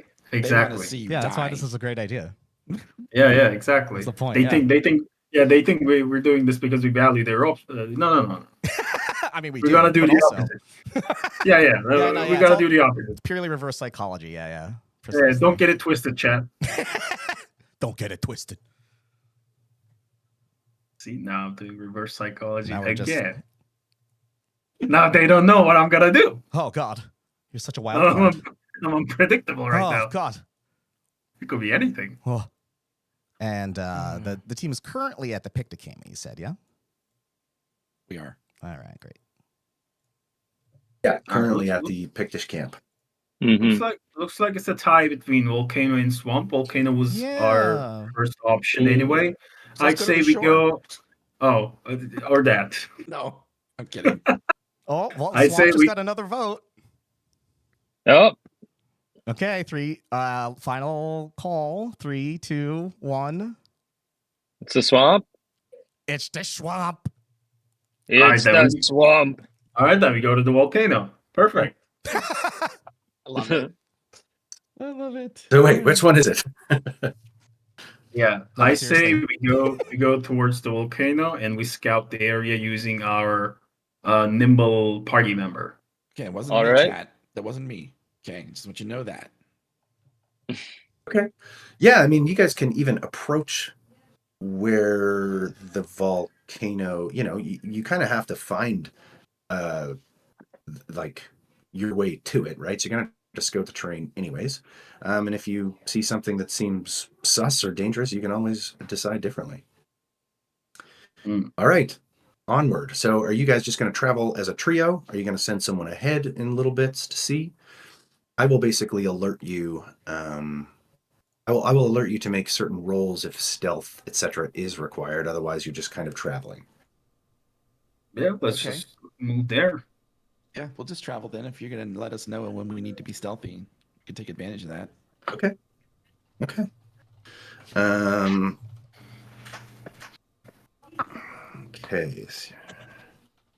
Cool. Okay. So, you guys sort of scout ahead. You find a little bit of water. Get yourself feeling up to the task. It's a pretty hot situation, but there is a cool, well, not a cool breeze, but a breeze blowing in off of the ocean. You kind of head out from the camp and find what looks to be, trodden ground. And it's, you're coming up on a bit of an incline as you're going through under jungle trees, but the path remains pretty clear. Eventually you get to a place where the trail, you start to notice things hanging from the trees and stuck into like sticks, etc., which is, it's old bones, some of which are blackened skulls, where perhaps these are past tributes, and there are a lot of them. So at the beginning of this, where it seems to be the trail proper leading to where that smoking mountain is, that trail is lined rather thickly with bones, skulls, animal and human alike. Wow. Damn So, foreboding. so they're trying to scare us. They don't want us to go there. See what I mean? Correct. Do you want to do so you can see there are footprints, of course, because there's ones that have come and gone. If you want to look, you can maybe glean how fresh some of them are. We could do Yeah, that. if you wish. Mm-hmm. Is that Okay. a Anyone who wants to kind of just inspect the scene for, recent signs of trespass, just do an edge check. edge? Okay. All That's my right. specialty. Yeah. Go for it. Let's go, baby. All right. Here, first we'll do our flex die. Come on, flex die. Hey, look, I did it. I got another 10. Yeah. You got All a right. 10 on your flex? I did. Okay, So, cool. Can confirm. I didn't actually give you a number I didn't give you a number for pass and fail on this because Okay. I'm kind of just determining. I'm going to reveal a few things if you roll high. So I would say take that flex and turn it into a stamina point. Yay. That's a good idea since I used so many. All right, I did. Exactly. Now, So now you've gained one back. Okay, so you noticed really, yes, people have been through here, and they've been through here as far as, say, I haven't rolled. last evening. That was my flex die. You still want me to do an edge, right? Oh, God, yeah, you didn't even do your check. That's right. Yeah, sorry. I know you got a lot of stuff going. Yeah, on. yeah. I got a 9, so there you go. Yeah, 9. 9's pretty good. That's a little better than average. So, yeah, you do. You notice people, footsteps, Pictish footsteps, or other barefooted people, as soon as last night, and you got a 9. Yeah, a really high score might have yielded another piece of information, but not on a 9. But you can tell with fair accuracy that several people have walked up this within the overnight hours. I tell you guys that. All right. That means we're on the right path. This has to be the way to the volcano.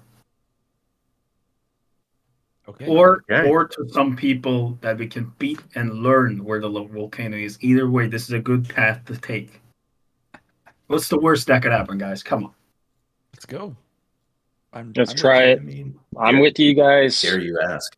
Ride or Can we- die. Let's go. Can we or do we need to check if there are traps around? So what we'll do for that is tell me your classic marching order. So who's in the front, who's in the middle, who's in the back, and then I will let you know when it's time to determine. I will assume that you are going up this trail with your eyes peeled, Yeah.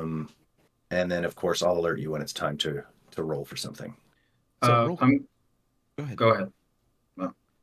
I was I'm going to try to get a rule guessing- clarification on Mm. perception or the ability to see stuff. You said that was paired with edge, or is it wit? Yeah, perception and dexterity, all that jazz falls under edge. Okay. And so, person walking in front typically need to be more perceptive, maybe. Yeah, I would say if you would have your other guy, and then maybe you're even scouting a few feet ahead, right?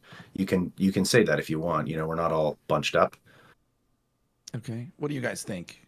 Yeah, I don't I was mind gonna walking in the suggest that. back. No, Eh.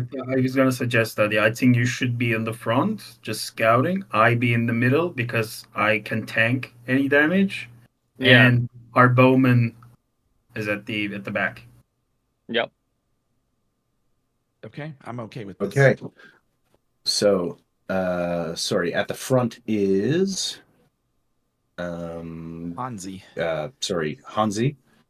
Okay. And then Miyambi is at the back. Yes. And And then Gudrun in middle. is position 2. Okay, cool. Okay, you had up this path for a while. All you're really hearing is the sound of sort of jungle life, the call of birds, things like that, cricking of heat in the bushes and the brush. It's getting hotter as the day wears on. And at one point here, you make an edge check. Just have Hansi do it right now, and I want a 9. Okay. Here is my flex. And here is my edge. Got an 8. Do I feel like I want to spend a stamina here? 8 was your total, and I wanted a 9. Mm-hmm. Yeah, it's up to you. I'll do it. Thank you for I spend the stamina. I have a 9 now. Okay. You notice up ahead, you kind of just stop in your tracks. Up on like a little jut, a little cliff overhanging the trail. you see just the subtlest movement of like a human head kind of pivots just slightly, and you see a little hair blow in the wind, and it's somebody waiting and watching. They can't quite see you yet, but they're basically perched and looking for people coming by. Now, what's interesting is this pict, from what you can see, is coated in like dark ash or paint, mud. It doesn't necessarily look like camouflage. Like obviously it's darker and earthy, but it just looks like they've coated themselves in this, and not necessarily just for the purposes of stealth. Like at night, that would be very useful. So maybe that's what they're doing. But they're not also coated in like twigs, and they're not totally looking like Arnold at the end of Predator. You know what I'm saying? Yeah. Okay. Mm. So I carefully step back, whispering, and tell you guys what I see. Like, have you guys ever seen anything like that before? What is the meaning of the mud? That is suspicious. And picks, they will wear like feathers or paint or whatever, to kind of indicate the tribes. And this one he's not really done up the same as the ones you attacked in the village. They would have had their markings of their tribe, but this guy is just sort of, there's just something different about him, the way he's painted and overlooking the cliff like that. What if one of us, the stealthy type again, sneaks and or actually me and Hansi sneaks behind the person, try to sneak at least, and hold them, like grapple them, hold their mouth so they don't scream, and see if they're friendly or not. Is this too much?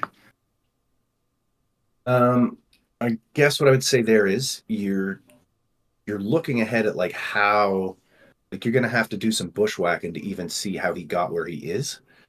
So that's gonna mean you creeping into the jungle to find out how he's gotten to this sort of overhang, which is not impossible. But with things as thick in that jungle as they are, you don't know if he's the only one. There are many unknowns here. You can try all that, but it will be tough, especially since this guy seems to be, watching for people coming. And picks are pretty damn good at doing that. You feel almost though you got lucky just to sort of see if his head hadn't moved at that point, you feel as though you would not have seen him at all. Yeah, because according to what Hansi says, it doesn't look like a pictish. So I'm thinking, what if it's a friendly? Well, I wouldn't say he doesn't. Sorry, just to be clear, you believe him to be a Pict. He's just not wearing the same. He's not presented in the same way in terms of his makeup or feathers. He looks like maybe he's painted differently for a different purpose. Your mind's kind of racing about like, well, maybe he's one who's done up for the ritual, or, but in any case, looks like he's in a century. It's different. Yeah. What do you guys say? What do we do here? Well, so our options are we can continue on. They're going to see us. Try to figure out how to deal with them. Maybe we can draw them out. But maybe they'll sound an alarm, right? So I don't really like that option. Go a different direction. Those are really the only things that I can see that we can do. If we have to cut our way to them, they're going to hear us coming. And you could try, and he's within bow range. You could get a shot off on him. You don't kill him, though. I mean, you're getting a bit of a sense that you're near a hornet's nest, as far as how many of these things are there on this island. Like, how many picks are there? Tough call. And it is somewhat still early in the day, so if you want to go back the other directions, you could, or you could plow on, or you could, I don't know, it's up to you. But you are your hackles are raised here in terms of this is going to be difficult to bypass this. I think you could go further into the jungle and try and skirt around. That's up to you. Can we try to distract the person by throwing something in the path and see if they're gonna go check it out? Sure could. Perhaps come close to us so we can see them better. You could. What do you guys think? I mean, you could try and do, yeah, there's all kinds of things you could do, like an animal call, or I don't know. Leave it to you. I am a GM who is open to ideas. I like the distraction. That sounds like something worth trying. Okay. Yeah. So do you know how to So use what that? kind of distraction do you want to make here? I mean, classic throw something and they're like, "Hey, what was that?" And they go check it out, and then the pathway is clear. Yeah. You want to like huck a stone or a log or something? Yeah, let's hawk a log. That's some heavy noise. If it's a rock, they might be like, "Oh, that's a little mouse or something." You throw that log, man. That's some noise. Okay. Yeah, let's do it. I'm in. Sure. Okay. I'm down with it. So I would like to I don't hide. think I don't.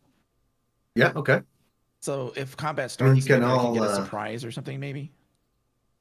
Okay. Cool. So if you guys want to do that, we'll make the contest of stealth once that is required. But I'll say you guys are getting yourself into a position to be stealthy, because right now they're at a place where they can't see you anyways. But you want to throw something within range of where they can see or where they can hear. Mm-hmm. Like toss a log kind of thing. Yes. Toss a log and so just get them to check that location. All right. I'm not even going to make you do a check for that, because anyone can kind of toss a log into a particular direction. So one of you does that. Sort of, you get a good, you haul off, throw it, and it kind of hits the brush just off to the side of the trail and knocks over a little bone sculpture almost, which clatters. And you do see that Pict's head sort of whip around, and he kind of arches over to look. And then he makes a little chirping sound, and you start to see movement kind of everywhere from up ahead. Uh-oh. So they are alert. So a surprise, if you're going to try and sneak out or attack them as they come close, then we will make a roll for that.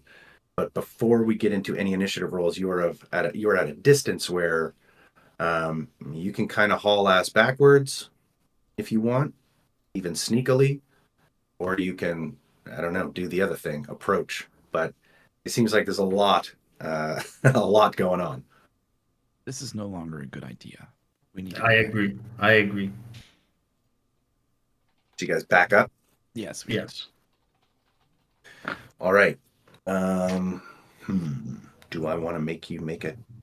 So I'll say that since you determined ahead of time, you want it to be in a stealthy position, and they literally can't see from where you're at. You guys can start moving back carefully, and if the assumption is you are moving back carefully and continuing to go, I'm not going to require any rolls right now. Okay. So as you kind of retreat backward on the trail, you can hear up ahead, not a commotion, right? They're not like hooting or like raising any signals, but and you're also not hearing a whole lot because these guys are stealthy. But your instincts tell you it is many. And once you get to what you determine is a fairly safe distance, I assume you pick up your pace fairly well and just boot it back, maybe toward the camp, but skirting around it. Like, are you going to go back to the shore? Yeah, I think that's a good idea. I don't know if you've noticed, but I'm not real big on going through swamp. It smells and it's wet and there's bugs. However, if you guys want to go there, we can. But let's go look at the boats and see what's going on at the boats. What do you guys think? I think that's a good idea. Yeah. Let's head to those boats, baby. Let's do it. Yeah. A swamp is never Let's ride. Swamp is never good news. We don't know what's in the swamp. Yeah, the bogs of eternal stench, right? No thanks. Yes, So, swamps folks are going always south? trouble. So south. And as you can see, if you look at the map there, you can see the sort of entrance to the swamp isn't so far away from the shore anyway. So if you do change your mind, you can check that out. Okay. Okay. You guys head back south. This is taking you a little. It's eating up some of the day. It's getting past the noon time. Sun is past the sort of midpoint, and on a few occasions you see you kind of can tell where picked activity is, but you're good and far enough away from it that you can kind of just keep close to the tree line and make your way back without any encounters. So the shore, you already took this path because it's the path you were led upon to get to the camp where you were captive. So you get there, and there are no boats, and there is no sign that the boats were dragged inland. So it almost is like they dropped you off and then the boats went back out to sea. And I've got a little prompt here, which goes as such. The beach is desolate. Other than the footprints marking your previous journey, there are no other signs of trespass. To the south, you see a distant cape jutting from the verdant jungle terrain. A short distance away, peeking out from the sea, are what look to be the shattered remains of ships. Scanning the shore in the opposite direction reveals a busy horizon. Seabirds dot the sky, wheeling overhead and descending on something dead on the beach. So, up to the east is a cape where there are these shipwrecks. And to the west, further down, is, you assume, something dead, because there are seabirds just circling and diving and feeding. That's what's happening on the shore. No sign of ships or canoes on the sea. So, what do you guys think? I'm pulling blanks here. I think we're stuck. Yeah. I'm down to take some risks, guys. I think go big or go home. Let's figure out. So we're trapped. There's no boats.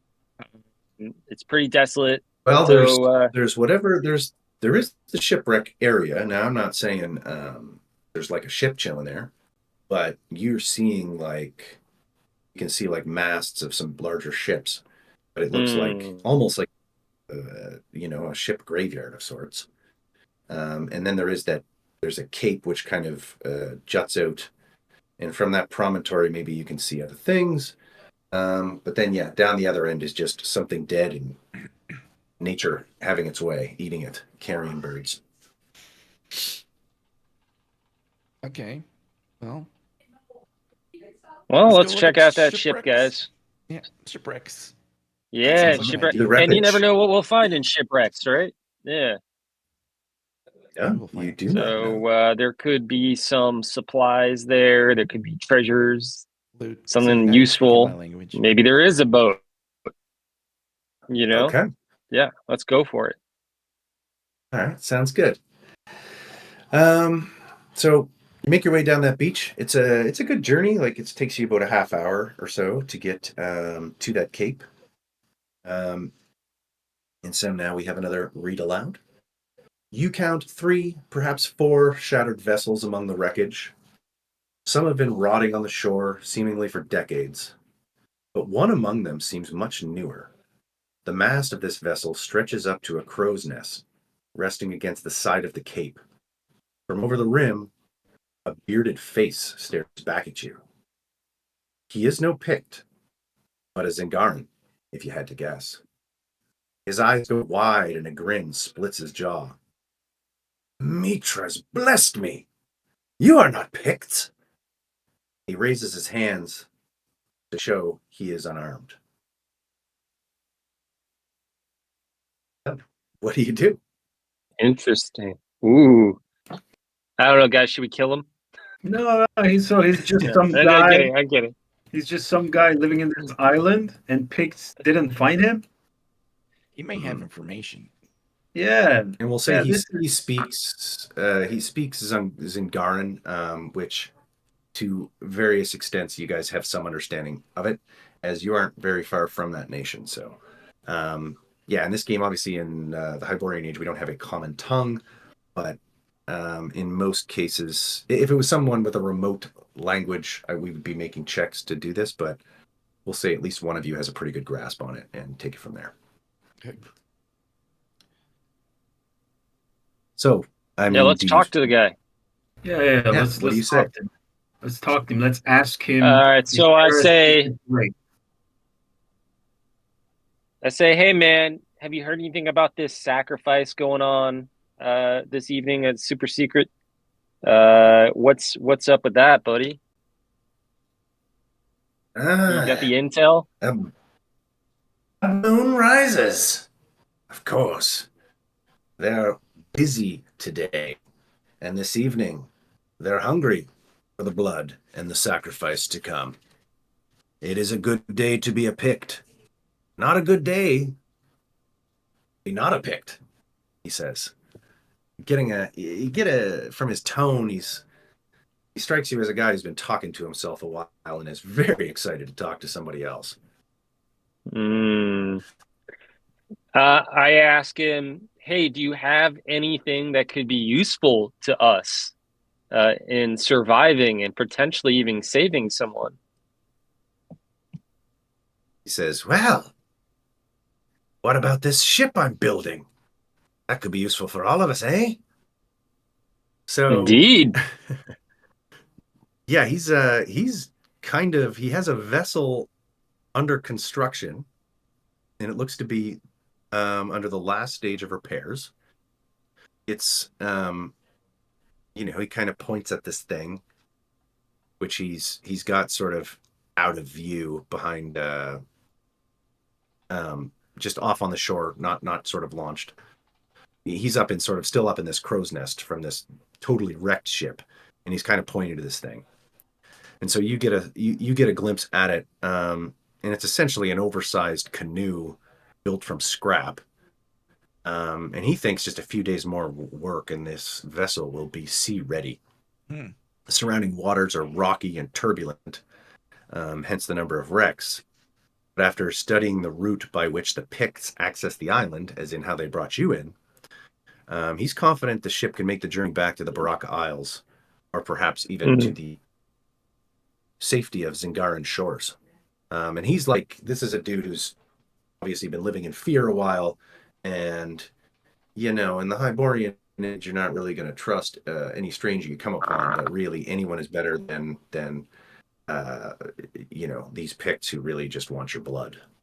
Okay. Well, what is your name? I am Hansi. He says, I am Silas of Zingara. Silas, Oh, you've been here a while, it looks. What could you tell us of this island? He scratches his beard. Yeah, how long have I been here? That's a great question. But I'm a survivor like you. And he says, I don't think I specify how long he has been there. Make sure I'm not missing that. But he says he's not a warrior. Um, not like what you seem to be. And he says, I cannot aid in this fight. All I've been able to do is really hide. Um, that said, he was aboard a privateer vessel, and his job, embarrassingly enough, was navigation. And he's the last survivor of his vessel that went down. And he's also adept at building ships. And you can see from his vessel, like it's pretty dodgy, but kind of believe that it would probably be good enough once he says it's sea ready. So he has a few things that he will point out other than his ship. So he says that when the sun falls today, a blood moon will rise. A great sacrifice will take place tonight at the site of the volcano. Whatever god the Picts of the Fire Serpent tribe worship will eat its fill. And he doesn't believe the god to be anything other than the active volcano. The volcano, he says, can only be reached by a narrow path through the seaside cliffs, which is kind of where you were kind of headed toward. So you've already kind of been there. He says the Picts are highly superstitious and will only travel that path once their bodies have been covered in a reeking paint made from volcanic ash and dragon dung. So he's like, yeah, there are dragons on this island. And yeah, that this sacred path, the only Picts will only walk on it once they've covered themselves in that paint. He also tells you that among the captives there is the daughter of a Zingaran duke. He made the connection after he watched her carried ashore and spotted a family sigil.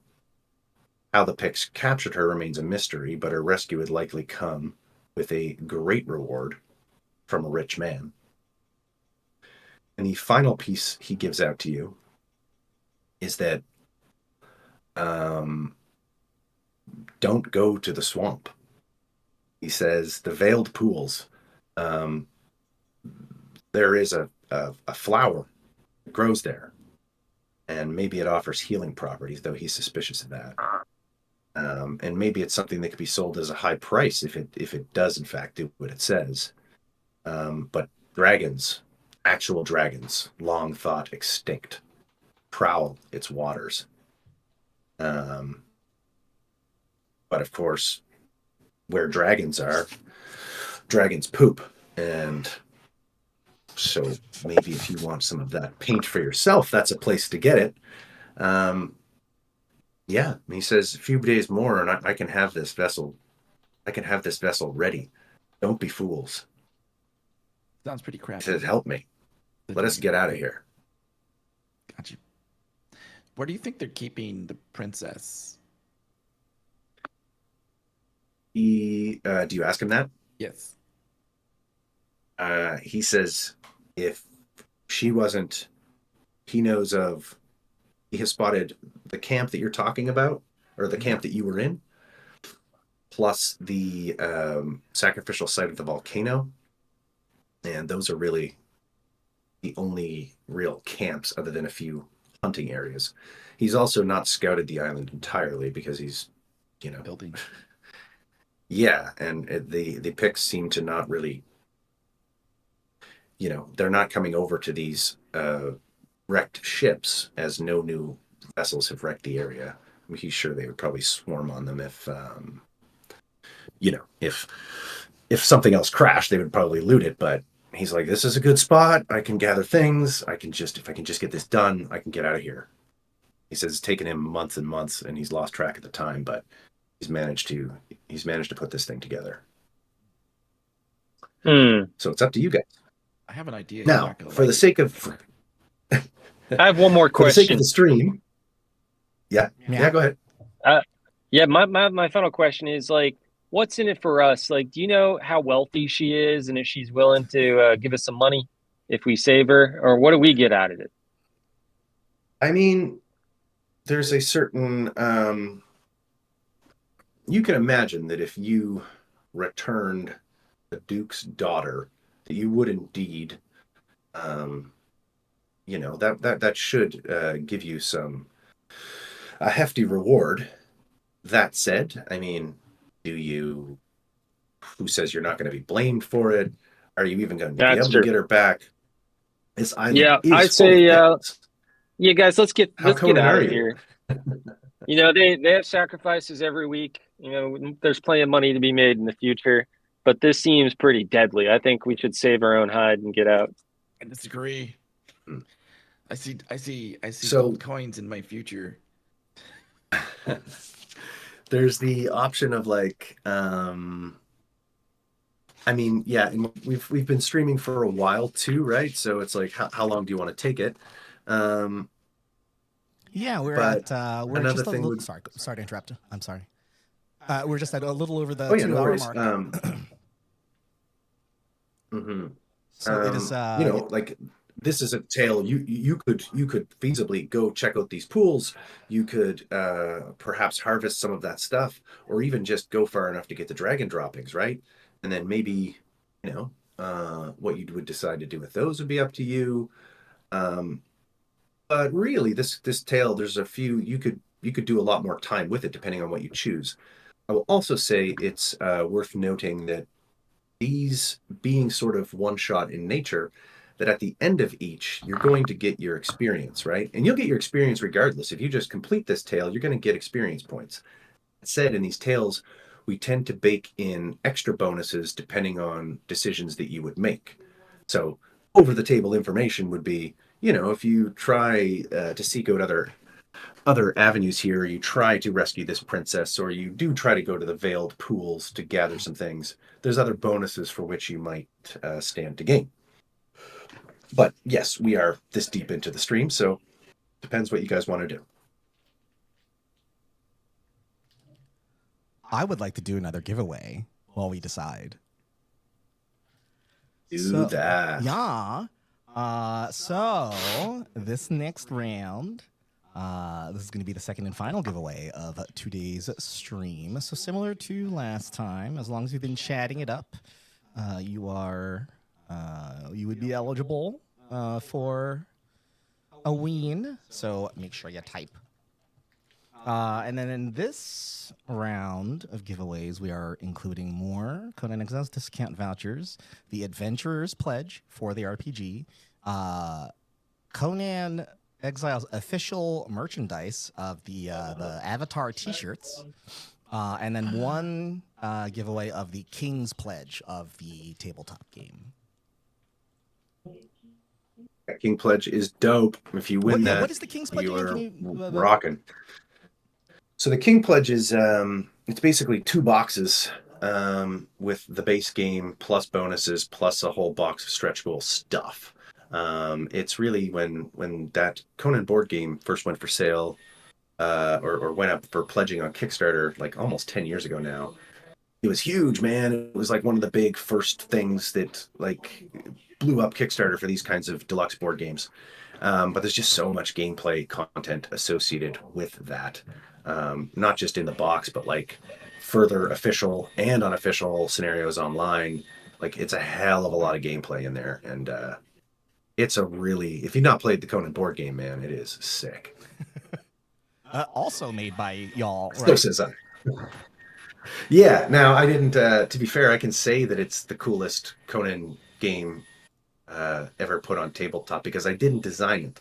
But I did further develop it, and I created the solo co-op system for it. But like I mean it when I say it. Like, it is those who love that game really freaking love it. And I mean it's a testament to that we have done expansions for it over the years. We've got more coming. We're working on them right now, and like it still does incredibly well just for expansions.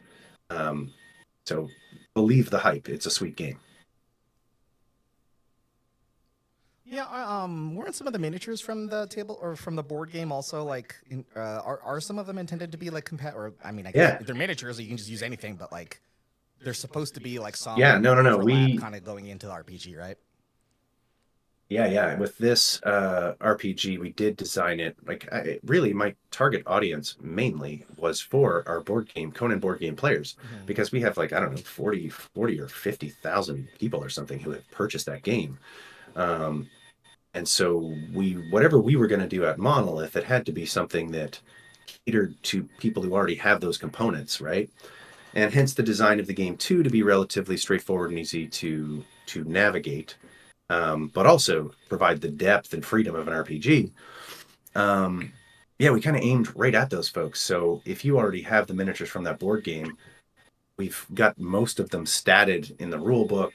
We recycle a lot of that art, so you can see, oh, that's the art for that particular miniature. And the game boards is the coolest part. If you've ever looked at the Conan, any of Monolith's game boards, they're freaking peerless. Like they are the most gorgeous game boards out there. I'm not biased. I'm not the artist, so I can say that. Um, but each tale, like you'll see on this one, we probably, I don't know if we've shown it on the stream or not, but the tales actually will provide opportunity to use those 20 or so boards from across the line. Again, things you don't need to have, but if you do, man, it is a freaking bonus. Yeah, and I believe, There we go. and my understanding also is that one of the stretch goals that was met and exceeded from your Kickstarter campaign was also like an official Foundry VTT like compatibility Yeah. with this, I believe. Absolutely. And I'm excited about it now after having Yeah. navigated this just Yeah, slightly. this is It's really a cool. sweet system. I mean, the system is like Yeah. pretty. It does seem like really intuitive. Like obviously, I wasn't playing, but like it from what I could tell, just like looking at it, it's a lot of like single dice rolls plus a modifier, and then you roll a separate die, and that's pretty much it. Like that's pretty much your action. So. And that's the plan. It's like we weren't reinventing the wheel here. Yeah, What we wanted to do was sort of capture the ability to do extra stuff. That sort of, the odds might be stacked against you, but you might pop that flex roll, and then you might be able to make, defy the odds, or you have that stamina to.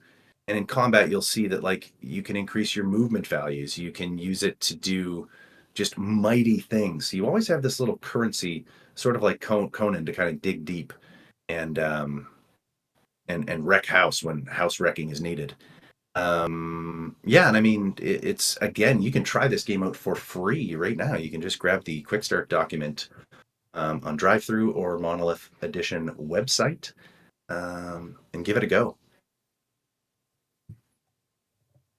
And we have some chat macros up in Twitch as well that has some handy links for you. And then of course, the pledge manager. Where'd I put it? Oh yeah. Well, it's been on screen for pretty much the entire time. But yeah, this QR code that's been hanging out here, you can go and you can just scan that in with your phone, and it'll take you to the current pledge manager. Where if you didn't get a chance to back the game yet on Kickstarter, you can still make a pledge now, get some sweet stuff, and also support an awesome bunch of developers making really cool stuff. I love tabletop gaming, so I'm always here, always happy to help support this stuff.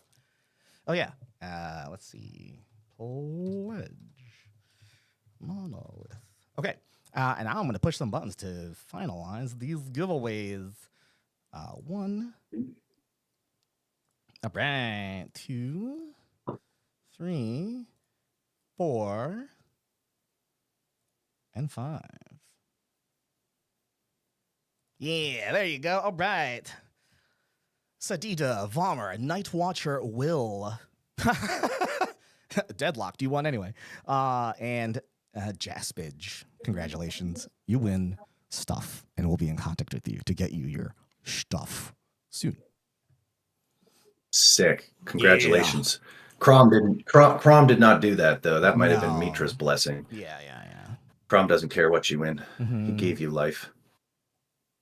What do you do with it? Yeah. So I mean, and it's interesting too, guys. Like we had there were more opportunities for combat that did not come up, but you can see that like we can kind of breeze through those things with checks and things like that.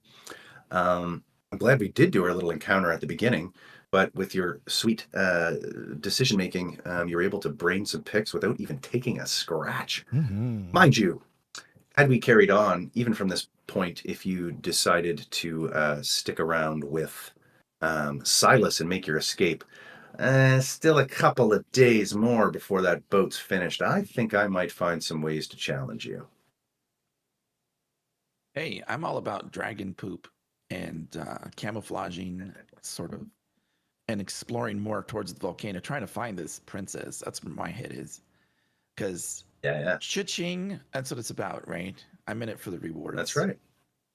Well, and I mean, it's it's one of those things that you can. This is a game that rewards risk taking. That's the idea. Risk versus reward. That's the balance. And if this can get downright deadly too, right? If you fail certain rolls and those picks start swarming, you can be in some trouble. And maybe some of you live, maybe some of you don't. But rolling up a character in this game is real freaking. It's quick.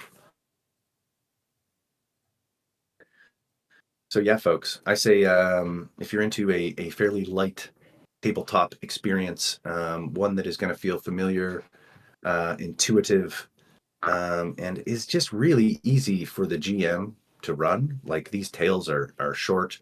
You could probably read them in 10 minutes on game night and get them ready and run them, which is for a guy in his 40s who would struggle to like have that magical role-playing experience where you progress every week. Everyone meets up at the same time and you get to level 20 and like that. Those dreams are dead, man. I find they don't happen anymore. So I wanted, yeah, I know. I wanted something that could, that you could just really pick this up at any point. And even if you have a new cast of players the following week, you can keep going. So check it out. Pledge Manager is still live and will be for a little while. Awesome. This has been great, man. Yeah, thank you. Yeah, and I mean, if people really do want to do this again, I mean, hell, if if all of us want to get back together again at some point and we can even continue this tale, I would be down for it. In some ways, I'm kind of happy that certain things were not spoiled. So, those who watched this stream can still use this tale when it arrives. It's in one of the two tale books that we've sold. So there's heaps of pre-gen adventures in there with these sexy little maps and all that stuff. Amazing. That was so fun. Yeah, I'm glad you guys dug it. And then I should add to clarify just a little bit. What you're seeing here on this map is just like custom work using a basic Foundry VTT install on a private server. Also, a huge special thank you to Senior Magic Hands for helping with hosting. Much appreciated. And it's fairly easy to set up. It's a one-time purchase for Foundry VTT, and it doesn't cost anything to host the server. And then that's at sometime in the future. Conan Hyborian Age is going to have an official Foundry module, and you can do all sorts of really cool stuff, like all these lighting effects and all the shadows and stuff like that, and all that stuff is like, this is all stuff I added after the fact using Foundry. Like this isn't stuff that like comes baked in or anything like that. So you can do like a lot of really cool stuff with it too. Also, I don't know. Well, it's super cool just with just the tiny details of those flickering lights, because this is one of the maps from the board game, and these would not be. Thank you. These would not have a grid on them. But that's a thing which is fine. Like a lot of RPGs will use them, and our maps will often have things zoned out. And in this game, you don't use a grid by the default rules. You just use areas in terms of how close are you to another thing. It's actually pretty fat. Like it's really easy to use in either theater of the mind, as in you don't need a battle map, or there's some options for using our very specific battle maps as well. And you can even do one encounter on a battle map using those sorts of rules that are almost not different at all from theater of the mind rules. So the game, we've struck a balance between really the different play styles and how you want to do it. So if you're someone who's gone all in on our board games, then man, you got some cool stuff to work with. But if you're pure theater of the mind, you don't need any of that stuff. So it'll work.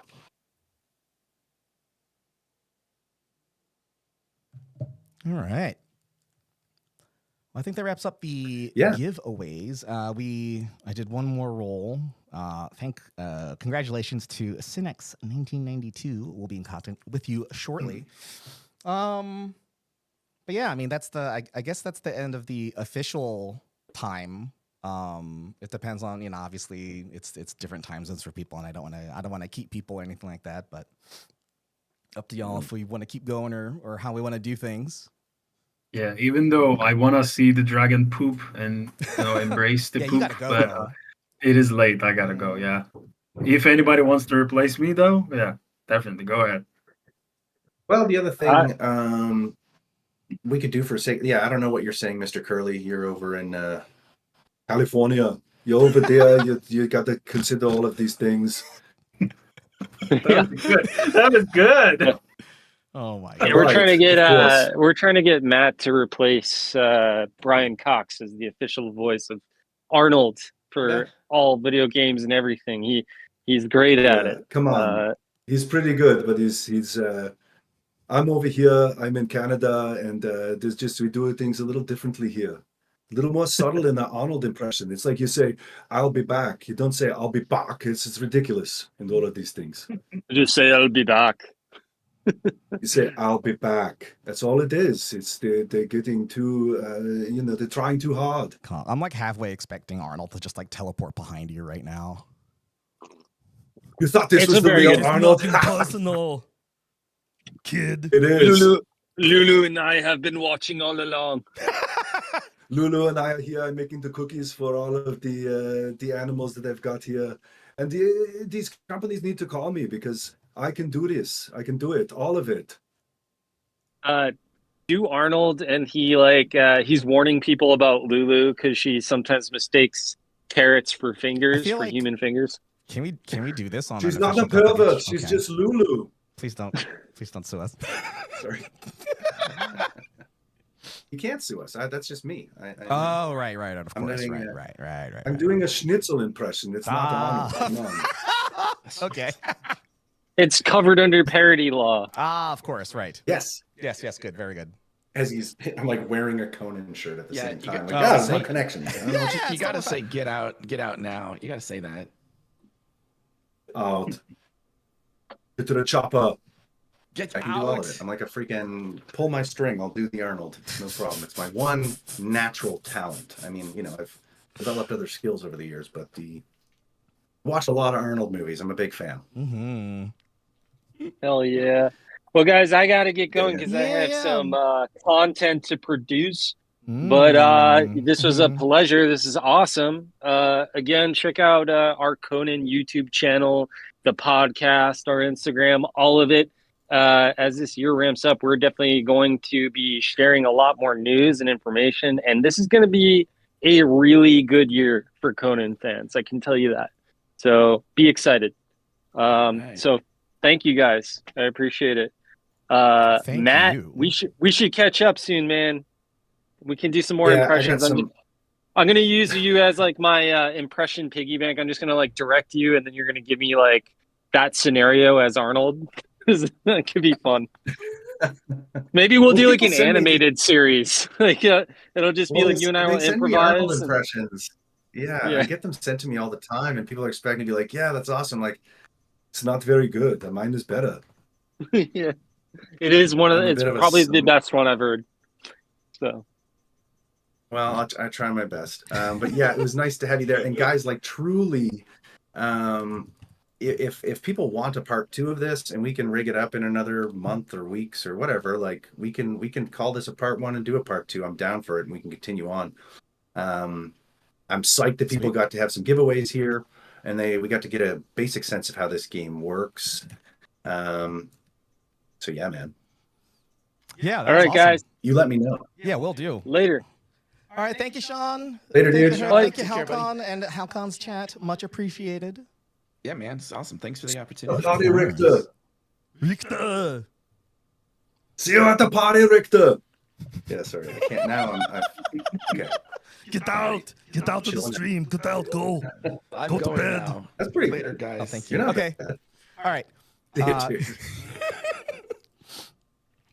Thanks for running it, Matt, and thanks for Yes, Andy. Matt. Thank Yeah, you thanks, so guys. much. Like, and Nice to meet you, Herc. well, you made it Me real too. smooth for me. I should be way more tech savvy than I am at my age, because I'm not too old, but I'm not too young either. But yeah, no, it was great, and I would come back for whatever. If people want to see more of this, I am very much down. Thanks, man. All right. My Well, pleasure. I'm gonna start shutting things down real quick. I'm just adding one last little thingy here, and then doing my goodbyes. So sorry. Once again, Conan the Hyborian Age, the RPG by Monolith, just recently Check completed. out that quick start. Yeah, just completed its Kickstarter run recently with a stunning over 500,000 euros. And pledges are still ongoing. What's the expected like delivery date for the final? Do you know? Can you say? Yeah, I don't want you to like accidentally. No. I think it's like I'd have to just. It's on our Kickstarter page. All I can really tell you is whatever it says on that page is accurate as far as right now. The good thing about like it's before. I think it's right before the end of what month is this? Yeah, before the end of Somehow still 2025 is the January. idea. Yeah, I know. Exactly. But yeah, the expected date is not looking like that will have to be pushed back or change. I mean, of course, anything can happen, but the beauty is so much of this game development was done before we even put it up there, and that's including art, translation, balancing, testing, etc. Um, so, like, from the developmental side, it is like just about ready to click print, which is awesome. That is awesome. Hell yeah! Congratulations. Yeah, it's a policy that Monolith does now, because crowdfunding has been fraught with some failures, and some big companies who have really just not been able to keep up and fulfill their obligations. And so Fred Henry is he's very clear about we got to have things ready to go before we ask people for money, which I think is pretty fair. That's a great policy. I like that. I think most people can get behind. So pledge with confidence, I guess. Pledge with confidence, guys. And if you are a pledger too, PDFs for these books will be in your hands in not too much more time. So you'll be able to play without the physical stuff in depth. Within a month or two, ish, kind of. I think. Nice. Yeah. I'm just gonna jump scare folks with me in my dark cave here. I haven't been on camera. I don't even have the green screen on, so I'm just in my little cave. I haven't even seen the Twitch thing. I don't even have the Twitch thing up. That's I just funny. seen Yeah, me, no, I've just been this kicking it in disembodied Discord. voice, with like a little animated GIF floating around there from one of our viewers, Neff. But yeah, thank you so much once again. But yeah, we're gonna be wrapping up here. Just a couple little bits of let's housekeeping stuff, and then yeah, Matt and Herc, you guys can get going if you need to. Also, I'm just gonna take over the screen here, I suppose. But thank you again. So yeah, Bye everyone. Awesome, dude. Thank you. Bye bye. Thank you. And To Walk on Worlds, available now on Amazon, he says, hawking his own book. Soul Thrashing Swords and Sorcery, guys. Oh my God, I gotta go. Whoa. Okay, bye. Okay, see you at the potty. All right, thank you all so much for joining us. I'm sorry it's very dark in here. Yeah, we still have our Mortal Kombat giveaway going right now, so make sure you check out our Facebook and Twitter at Conan Exiles. Submit a screenshot of something bloody, and you'll get something cool in return. I hope you enjoyed today's show. If you guys want more of this, we can do more of it. But in the meantime, we're still hard at work on our commitments from our producer letter, and so we have a patch coming up with some fixes coming up in the next really soon. And until then, I'll see you around. Thank you so much for watching, guys. My name is Andy Bennett once again, and have an excellent weekend. Ciao, ciao.